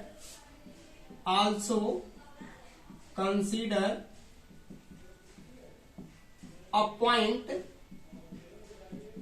P dash to the other side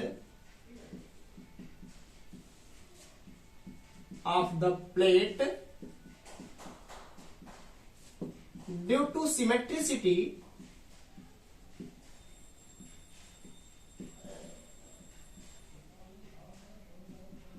due to symmetricity the electric field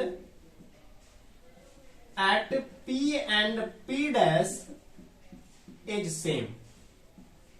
यानी कि एक हम लोगों ने पॉइंट कंसीडर कर लिया इस साइड में भी, उतने ही डिस्टेंस पर एक पॉइंट हम लोगों ने यहां पर कंसीडर कर लिया P डैश, है ना, P डैश कंसीडर कर लिया जिसका एरिया है dA वेक्टर, और इलेक्ट्रिक फील्ड यहां भी क्या होगा, सेम होगा। मतलब क्या है कि अगर हम एक प्लेन लेते हैं, प्लेन से यहां पर इलेक्ट्रिक फील्ड जितना होगा प्लेन के दूसरे तरफ भी उसका इफेक्ट उतना ही होगा, क्योंकि ये प्लस क्यू चार्ज डिस्ट्रीब्यूटेड है। थिकनेस नहीं कर रहे हैं हम इसकी, केवल प्लेन प्लेट की बात कर रहे हैं, यानी इसकी मोटाई क्या है, नेग्लिजिबल है। तो प्लेट नहीं कहते उसको, हम लोग क्या कहते हैं, वॉल्यूमेट्रिक ऑब्जेक्ट, वॉल्यूम ऑब्जेक्ट कह देते हैं ना। तो इसका मतलब ये हो गया कि P पर और P डैश पर इलेक्ट्रिक फील्ड की वैल्यू क्या होगी, सेम होगी। तो लिखेंगे the number of electric field lines passes through P is given by d phi E1 equal to E dot dA vector, है ना। इसको आगे और देखें तो लिख सकते हैं d phi E equal to E dA, क्योंकि यहां थीटा की वैल्यू क्या है, 0 डिग्री। तो जब वेक्टर हटाएंगे तो यहां पर क्या आ जाएगा, यहां डॉट है, यहां पर E dA cos थीटा आएगा, cos थीटा की जगह पे 0 रखेंगे तो cos 0 की वैल्यू 1 हो जाएगी, है ना। फिर क्या देखेंगे, ये हम लोग इक्वेशन लेट कर लेते हैं फर्स्ट, ये d phi E1 लेट कर लेते हैं, d phi E1। हाँ, similarly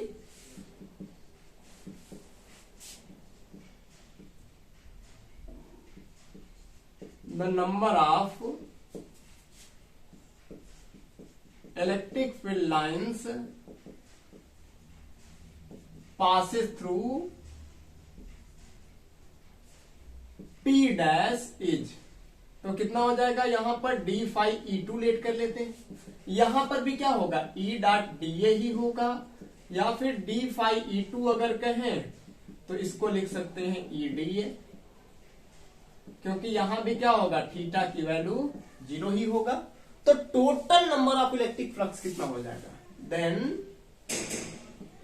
total number of electric flux कितना हो जाएगा हम लोगों का, d phi E equal to d phi E1 plus d phi E2।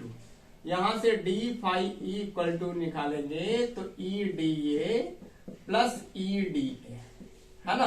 यानी कि d phi E की वैल्यू हमारा मिल जाएगा 2E dA। बात क्लियर है। अब समझते हैं कि टोटल सरफेस पे thus the total number of electric, total flux लिख लेते हैं डायरेक्ट, flux passes through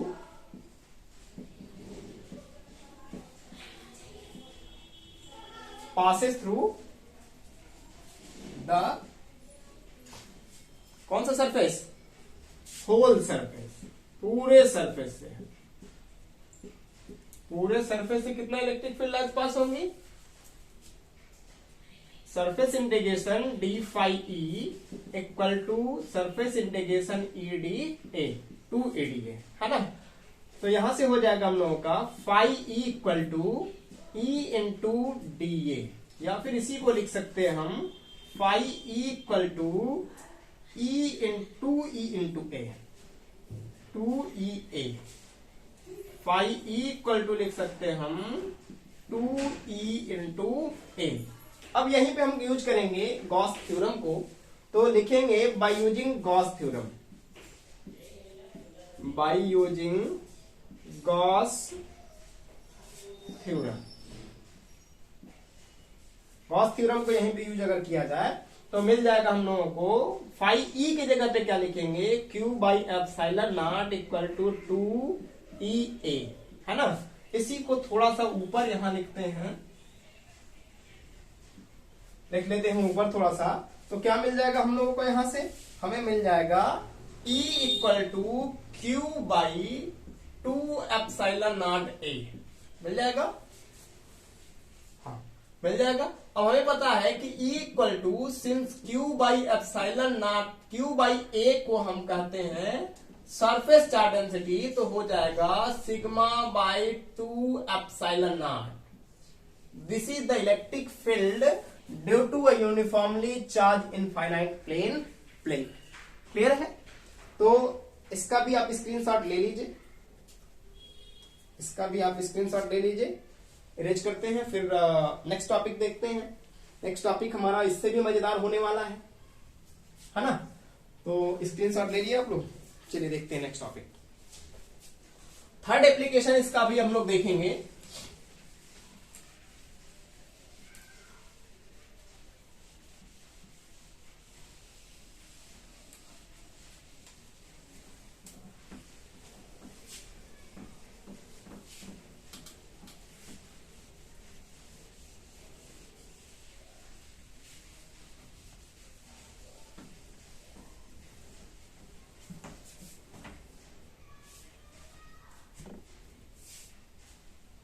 चलिए थर्ड टॉपिक देखते हैं। थर्ड टॉपिक हमारा है electric field just outside a charge conductor. Third है electric field just outside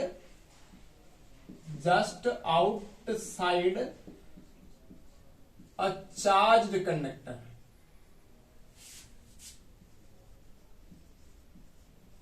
charged conductor, conductor कहें या प्लेट कहें, दोनों का मतलब सेम है ना। इसके लिए हम क्या करेंगे, एक कंडक्टर लेंगे। कंडक्टर में अगर देखा जाए तो चार्ज एक सरफेस पे नहीं होगा बट दोनों सरफेसेस पे होंगे, है ना। तो एक हम लोगों ने कंडक्टर ले लिया, यहाँ पे ये कोई एक कंडक्टर है हमारे पास, है ना। कंडक्टर होगा तो कंफर्म है मटेरियल इसका फिलअप होगा, बीच से खाली नहीं होगा, है ना। तो ये हम लोगों ने इसका फिल भी कर दिया।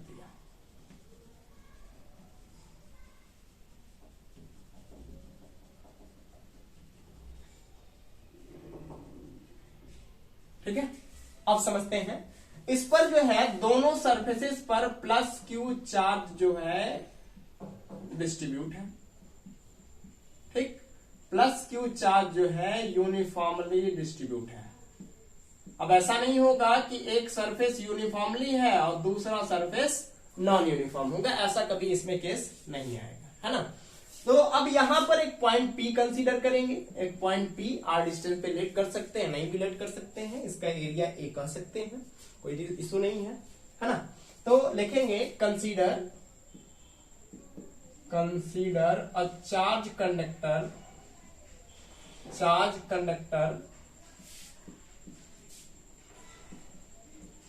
ऑफ चार्ज डेंसिटी सिग्मा, है ना। let us consider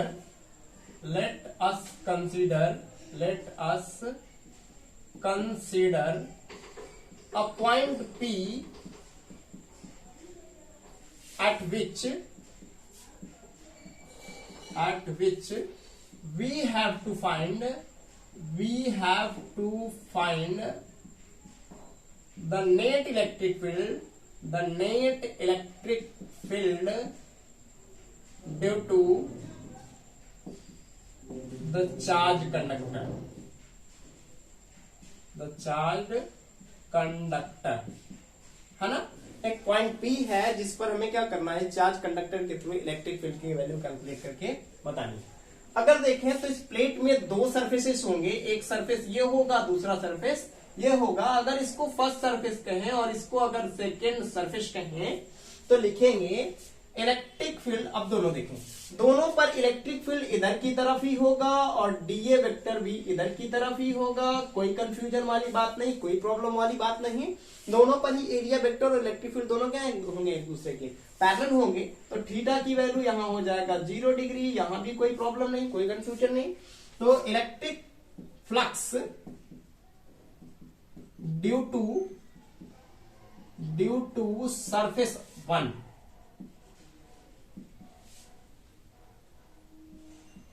passes through electric flux due to surface 1 passes through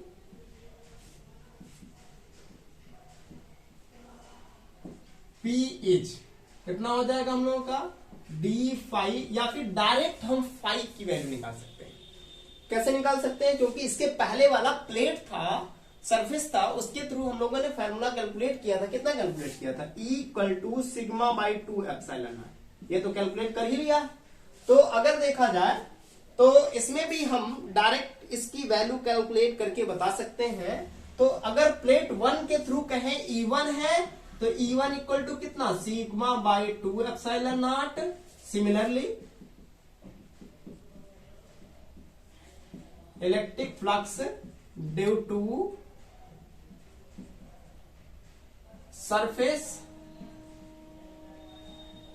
second at P ना, उतना आप लिख सकते हैं। तो E2 इक्वल टू हो जाएगा हम लोगों का sigma by 2 epsilon not, equation number 2।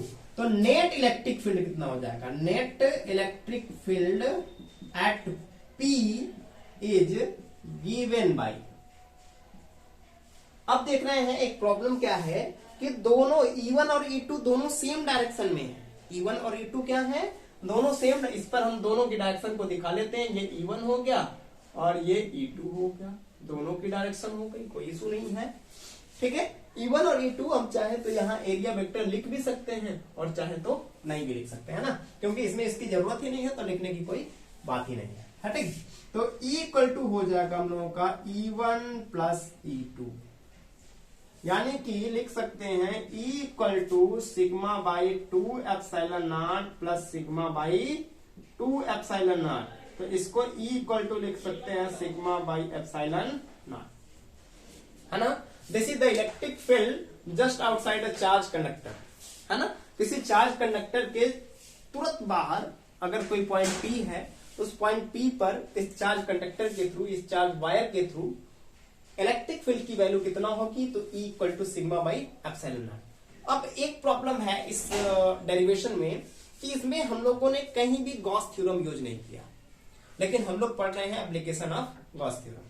तो इसके लिए अगर बात करें तो हम लोगों ने ऑलरेडी ये जो फार्मूला यूज किया है, ये फार्मूला हम लोगों ने जो यूज किया है यहां पर, या फिर यहां पर हम लोगों ने जो फार्मूला ये यूज किया है, तो ये फार्मूला ऑलरेडी हम लोग गॉस थ्योरम का यूज करके ही इसके पहले वाले एप्लीकेशन में, जो सेकंड एप्लीकेशन था, प्लेन शीट था इनफाइनाइट एरिया का, उसके थ्रू हम लोगों ने उसमें जो गॉस थ्योरम यूज किया था, तभी जाकर के ये फार्मूला हमको मिला था।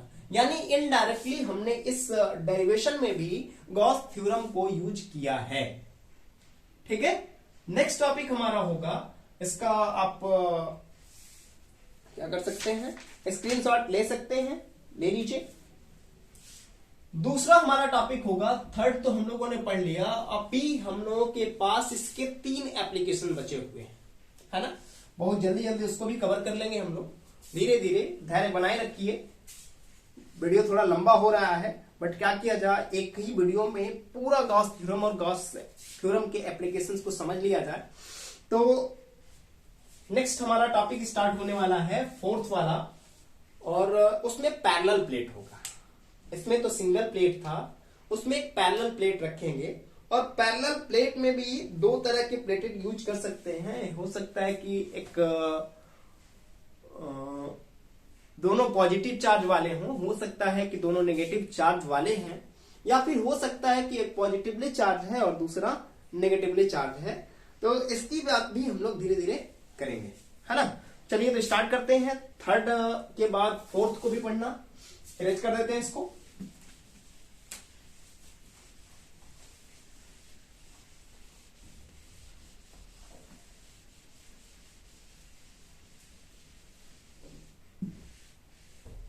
चलिए,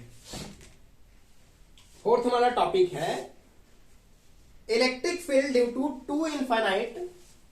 4th हमारा टॉपिक है electric field due to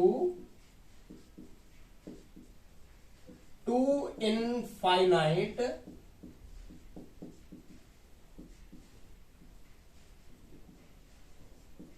parallel plate, है ना। 2 पैरेलल प्लेट है हमारे पास, एक नहीं है, अब दो दो पैरेलल प्लेट हो गए। अब दो दो पैरेलल प्लेट जब हो गए तो हो सकता है कि दोनों पर प्लस क्यू चार्ज डिस्ट्रीब्यूट हो सकता है कि दोनों पर माइनस क्यू चार्ज डिस्ट्रीब्यूट हो, या हो सकता है कि एक पर प्लस क्यू चार्ज डिस्ट्रीब्यूट हो और दूसरे पर माइनस क्यू चार्ज डिस्ट्रीब्यूट हो। दूसरी चीज क्या है, सरफेस चार्ज डेंसिटी दोनों की सेम हो सकती है, दोनों की सरफेस चार्ज डेंसिटी डिफर भी कर सकती है। तो इस बेस पर हम इसमें भी कई टॉपिक बना सकते हैं, है ना। तो पहले हम प्लस वाला कॉन्सेप्ट पढ़ेंगे। दो हम लोगों ने प्लेन प्लेट ले लिया, एक प्लेट ये और एक प्लेट ये ले लिया, है ना। इसमें क्या करेंगे, प्लस क्यू चार्ज पहले दोनों का कंसीडर करके चलेंगे, ठीक है। अगर कंसीडर करें कि इस पर भी प्लस क्यू चार्ज डिस्ट्रीब्यूट है और इस पर भी अभी जो है प्लस क्यू चार्ज ही डिस्ट्रीब्यूट है, इसकी सरफेस चार्ज डेंसिटी सिग्मा 1 है और इसकी सरफेस चार्ज डेंसिटी सिग्मा 2 है। तो अब यहां पर पहले लिखेंगे consider to plates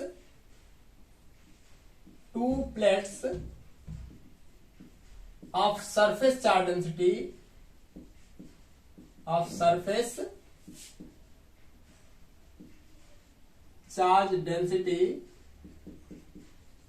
sigma 1 and sigma 2। दो प्लेट हैं जिनकी चार्ज डेंसिटी क्या है, सिग्मा 1 है और सिग्मा 2 है, are placed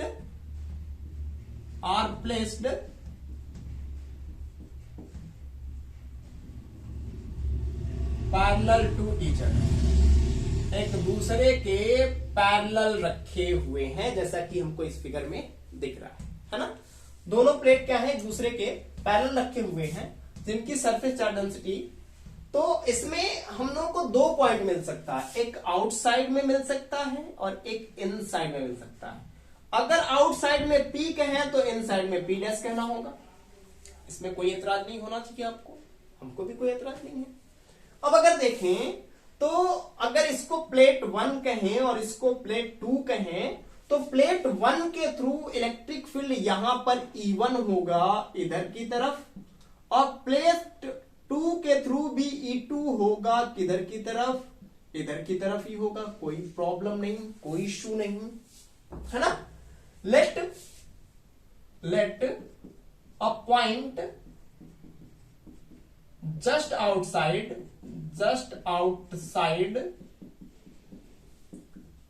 the parallel plates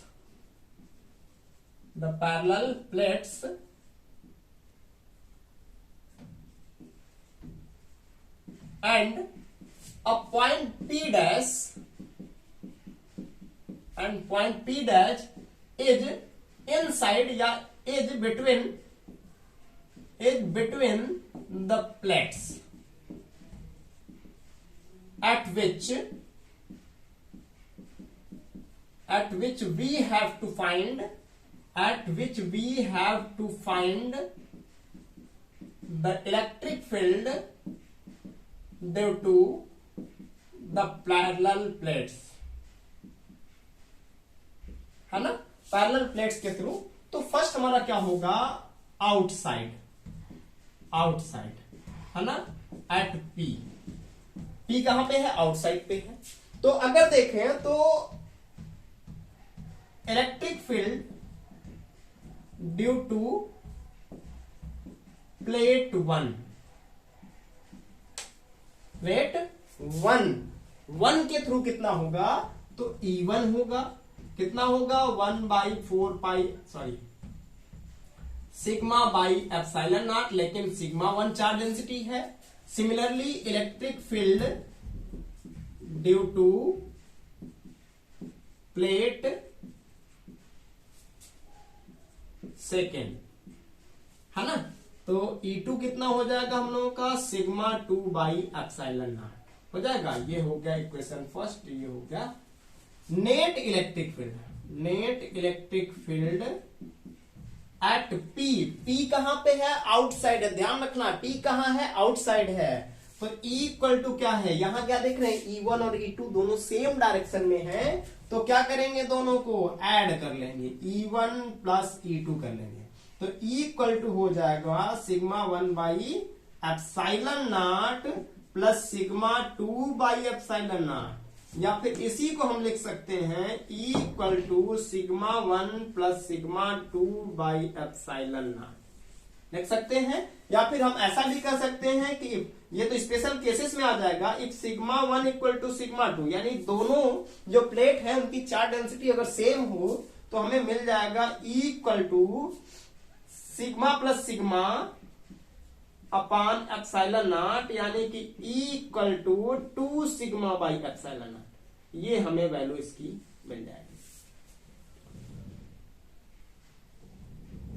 है ना। एक प्रॉब्लम होता, एक प्लेट है ना, प्लेट प्लेट प्लेट कंडक्टर नहीं है, तो यहाँ प्लेट के थ्रू क्या हमने कैलकुलेट किया था, इतना कैलकुलेट किया था, है ना।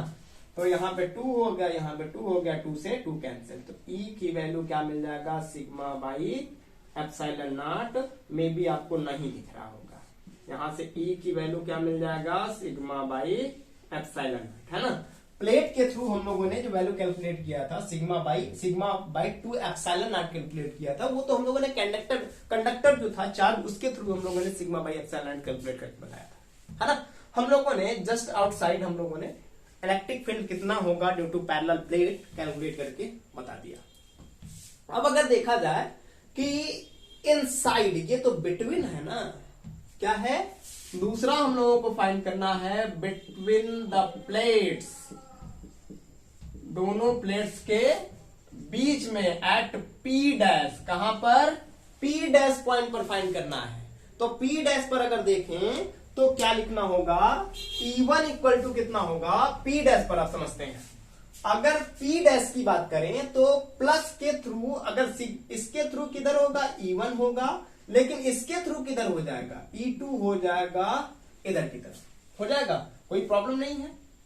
प्लस के थ्रू अगर ये प्लेट 1 के थ्रू देखे तो इधर जाएगा, और प्लस 2 के थ्रू देखे तो इधर की तरफ जाएगा, है ना। तो क्या लिखेंगे, E1 इक्वल टू क्या लिखेंगे, E1 equal to sigma 1 by 2 epsilon naught and E2 equal to sigma 2 by 2 epsilon naught, है ना। अब एक इशू है यहां पर कि इनको डायरेक्शन भी लिख लेते हैं, क्या लिखेंगे, since from figure E1 and E2 are in opposite direction, क्या है, इन अपोजिट डायरेक्शन, दोनों एक दूसरे के अपोजिट डायरेक्शन में हैं, तो E इक्वल टू या तो हम E1 माइनस E2 करेंगे या फिर E2 माइनस E1, जो बड़ा होगा उसमें से कम वाले को माइनस कर देंगे, तो हमें फार्मूला मिल जाएगा E equal to sigma 1 by 2 epsilon naught minus sigma 2 by 2 epsilon naught. तो यहां से E इक्वल टू मिल जाएगा sigma 1 minus sigma 2 by 2 epsilon naught. ये हमारा फार्मूला मिल गया। इसी में स्पेशल केस देखा जाए, अगर कहा जाए इफ सिग्मा 1 और सिग्मा 2 आपस में इक्वल हो तो E इक्वल टू मिल जाएगा sigma minus sigma upon 2 epsilon naught, ये कैंसिल हो गया, तो E की वैल्यू क्या मिल गया, 0 मिल गया। यानी कि अगर दोनों प्लेट पर सेम चार्ज डेंसिटी हो तो उस कंडीशन में इनके बीच में कोई भी इलेक्ट्रिक फील्ड नहीं होगा, जैसा कि हम लोगों ने यहां कैलकुलेट करके देखा। ठीक है, चलिए तो नेक्स्ट हमारा टॉपिक होगा, 5th वाला एप्लीकेशन होगा। 5th वाले एप्लीकेशन में हमें पढ़ना होगा स्फेरिकल सेल के बारे में। स्फेरिकल सेल भी जो है बहुत ही ज्यादा इंपॉर्टेंट टॉपिक है, तो इस वजह से उसको भी थोड़ा सा हमें फोकस करके ही पढ़ना होगा, है ना। इसका स्क्रीनशॉट आप ले सकते हैं, बहुत ही इंपॉर्टेंट टॉपिक था, इस पे न्यूमेरिकल भी आता है, तो इस वजह से थोड़ा सा फोकस करके पढ़ लीजिएगा, कई बार रिवाइज कर लीजिएगा, है ना। चलिए फिर स्टार्ट करते हैं हमारा 5th वाला टॉपिक। इसको इरेज करते हैं, आई थिंक कि आप लोगों ने स्क्रीनशॉट ले लिया होगा। तो 5th वाला टॉपिक अगर देखा जाए तो इससे भी मजेदार है, सेल है ना।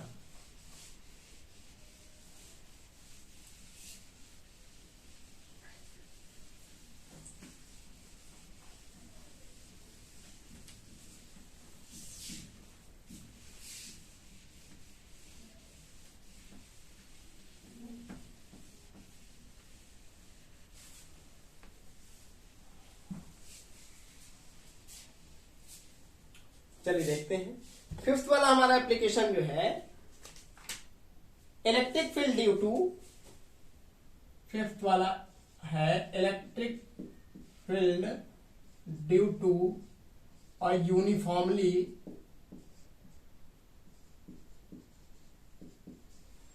Charged spherical shell. क्या है? सेल है ना।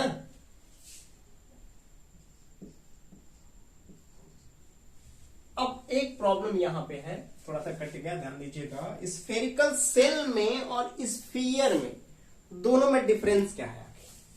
स्फेरिकल सेल किसको कहेंगे और स्फीयर किसको कहेंगे, इन दोनों में थोड़ा सा डिफरेंस है।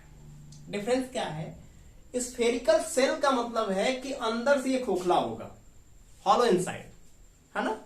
अंदर से क्या होगा? खोखला होगा, अंदर से भरा नहीं होगा। केवल जैसे एक प्लास्टिक के बॉल की बात करें तो प्लास्टिक के बॉल में क्या होता है? केवल प्लास्टिक होता है, अंदर एयर भरी होती है या फिर स्पेस होता है ना। तो उस तरह के बॉल को हम स्फेरिकल सेल कह सकते हैं या स्फेरिकल सेल कहते हैं। और जो स्फीयर होगा वो सॉलिड होगा, अंदर से खोखला नहीं होगा, है ना। तो हमें पढ़ना है स्फेरिकल सेल के बारे में। इसका मतलब ये हुआ कि हमें एक हॉलो स्फीयर के बारे में पढ़ना है। ये हम लोगों ने बनाया एक हॉलो स्फेरिकल सेल, ये अंदर से खोखला है। जब हम इसको प्लस क्यू चार्ज देंगे तो जब अंदर कोई मटेरियल ही नहीं है तो टोटल चार्ज इसके सरफेस पर डिस्ट्रीब्यूट हो जाएगा। क्या करेगा? इसके टोटल चार्ज जो है इसके सरफेस पर डिस्ट्रीब्यूट हो जाएगा, इसमें अंदर कोई भी चार्ज नहीं जाएगा। कंसीडर कर लेते हैं कि इसकी रेडियस जो है स्मॉल आर है, या चाहे तो कैपिटल आर भी ले कर सकते हैं, कोई प्रॉब्लम नहीं है। कैपिटल आर रेडियस है तो लिखेंगे कंसीडर और spherical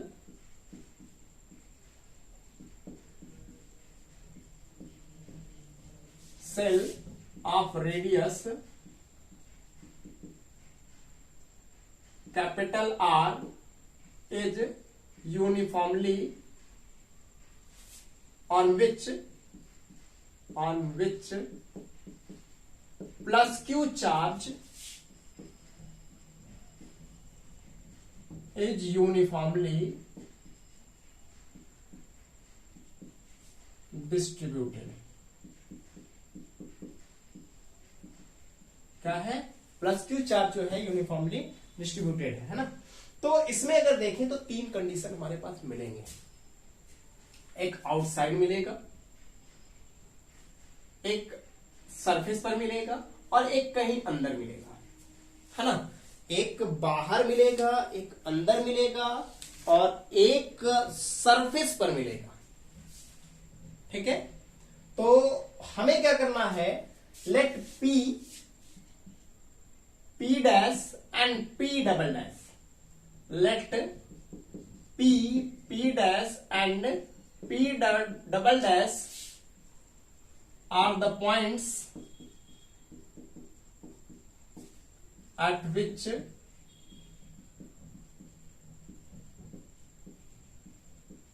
we have to find the electric field due to the spherical shell, है ना। तो फर्स्ट में होगा एक्सटर्नल पॉइंट या आउटसाइड या एक्सटर्नल पॉइंट भी लिख सकते हैं, एट P लिख लेते हैं। ठीक है, तो P से होने जाने के लिए एक सबसे पहले कंसीडर करेंगे गॉसियन सरफेस को। थोड़ा सा फिगर एक ही में मर्ज हो गया, ध्यान दीजिएगा, है ना, ये उस पे। तो ये एक गॉसियन सरफेस हम लोगों ने कंसीडर किया।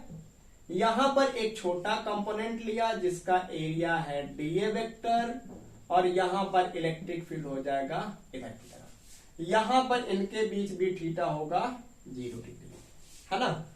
Consider a Gaussian surface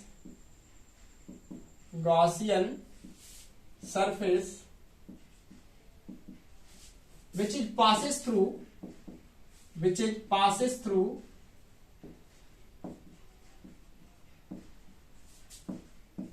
P, केवल P, at which नहीं, due to symmetricity, due to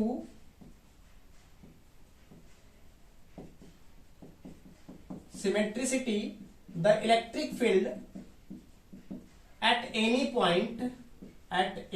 point on the Gaussian surface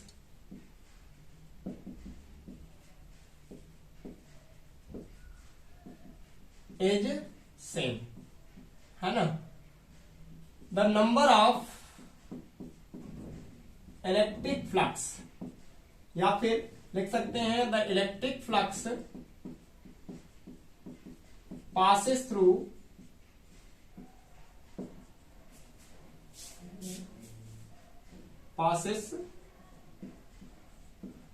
dA vector is कितना हो जाएगा, d phi e equal to equal to क्या हो जाएगा हम लोगों का, E इंटू डी ए हो जाएगा E vector dot D A vector. ये तो हम लोगों ने पहले से ही पढ़ रखा है ना. तो टोटल फ्लक्स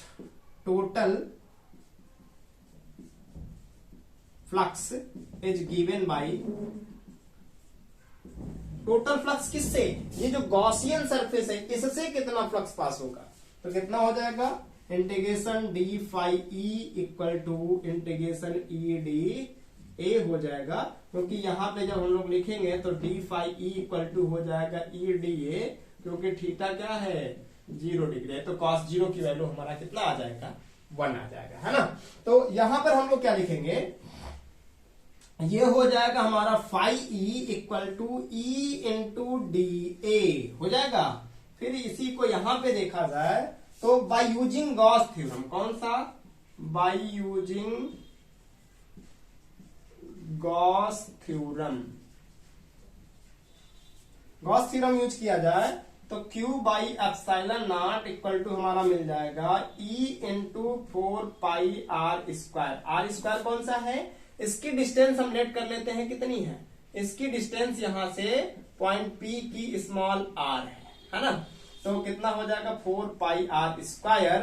तो यहां से जैसे ही हम वैल्यू पुट करेंगे तो हो जाएगा हम लोगों का equal to 1 by 4 pi epsilon naught Q by r square, है ना. Q बाई कितना हो जाएगा, आर स्क्वायर हो जाएगा. This is the electric field just outside या फिर outside the spherical shell at point P. Clear है. अब यहां पर अगर हम लोग देखें तो अगर इसकी सरफेस चार्ज डेंसिटी कहें कि सिग्मा था, तो सिग्मा इक्वल टू कितना, Q बाई ए. तो यहां से हमें Q की वैल्यू मिल जाएगा सिग्मा ए, है ना. यहां पे Q की जगह पे रख देते हैं तो E इक्वल टू मिल जाएगा 1 by 4 pi epsilon naught sigma A by r square. ठीक है. अब A की वैल्यू, A क्या है, यहां पर A जो है वो इस स्फीयर का एरिया है. किसका एरिया है, इसका एरिया है. यानी Q इक्वल टू हम लिख सकते हैं sigma into 4 pi r square. तो यहां पे हमें मिल जाएगा E equal to 1 by 4 pi epsilon naught sigma into 4 pi r square upon में आर स्क्वायर. तो आर 4 पाई से 4 पाई यहां से कैंसिल हो गया, तो हमें E इक्वल टू मिल जाएगा sigma by epsilon naught r square by r square. I think कि आप लोगों को दिख रहा होगा या नहीं दिख रहा होगा, देख लेते हैं थोड़ा सा, है ना. तो आप लोगों को थोड़ा सा दिखने में मशक्कत हो रही है.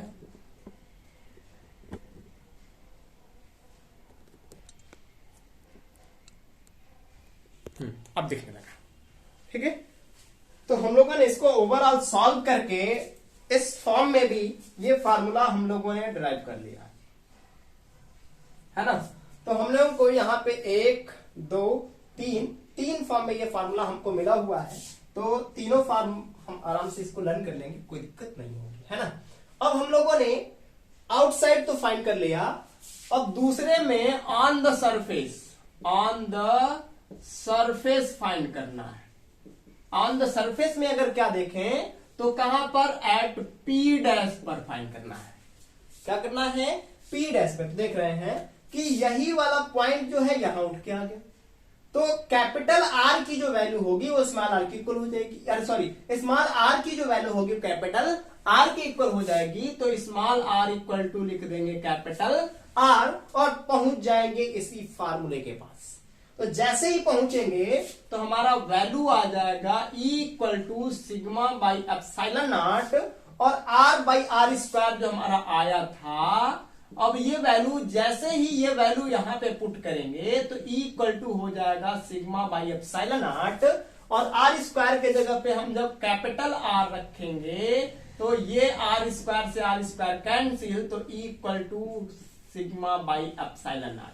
यही क्या होगा, इस सरफेस पर इलेक्ट्रिक फील्ड की वैल्यू होगी, है ना। यानी कि सरफेस पर भी हम लोगों ने इलेक्ट्रिक फील्ड की वैल्यू आसानी से कैलकुलेट कर लिया। ठीक है, अब समझते हैं तीसरा पॉइंट है हमारा इनसाइड।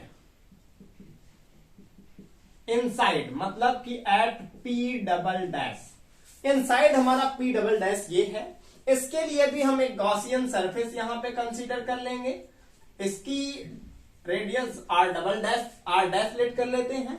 तो क्या कहेंगे, अब हम क्या देख रहे हैं कि ये जब स्फेरिकल सेल था, अंदर से खोखला था, तो इसको जो दिया गया चार्ज है वो सरफेस पे चार्ज हो जाएगा, सरफेस पे डिस्ट्रीब्यूट हो जाएगा, अंदर कोई भी चार्ज नहीं होगा। तो क्या लिखेंगे कि there are no any charges inside the shell, so the net electric field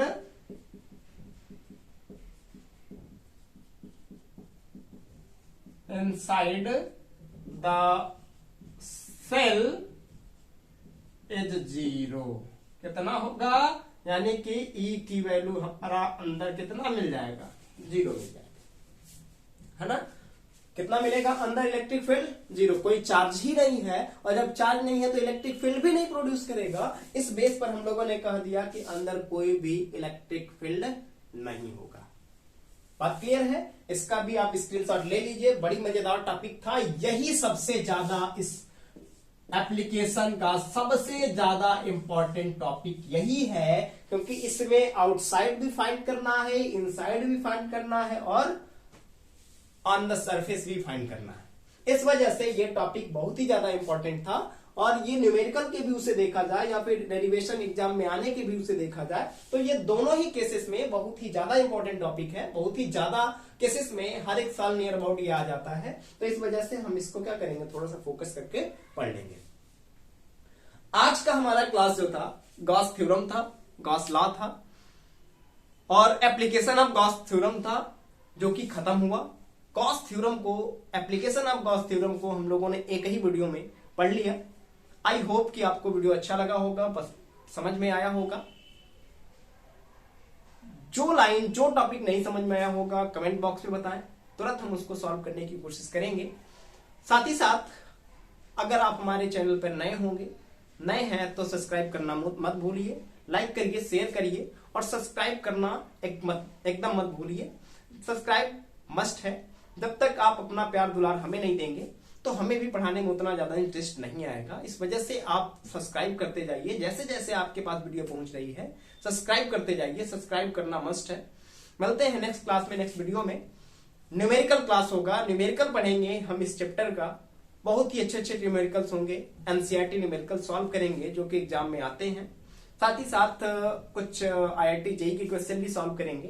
तो मिलते हैं बहुत जल्द ही नेक्स्ट वीडियो में। धन्यवाद।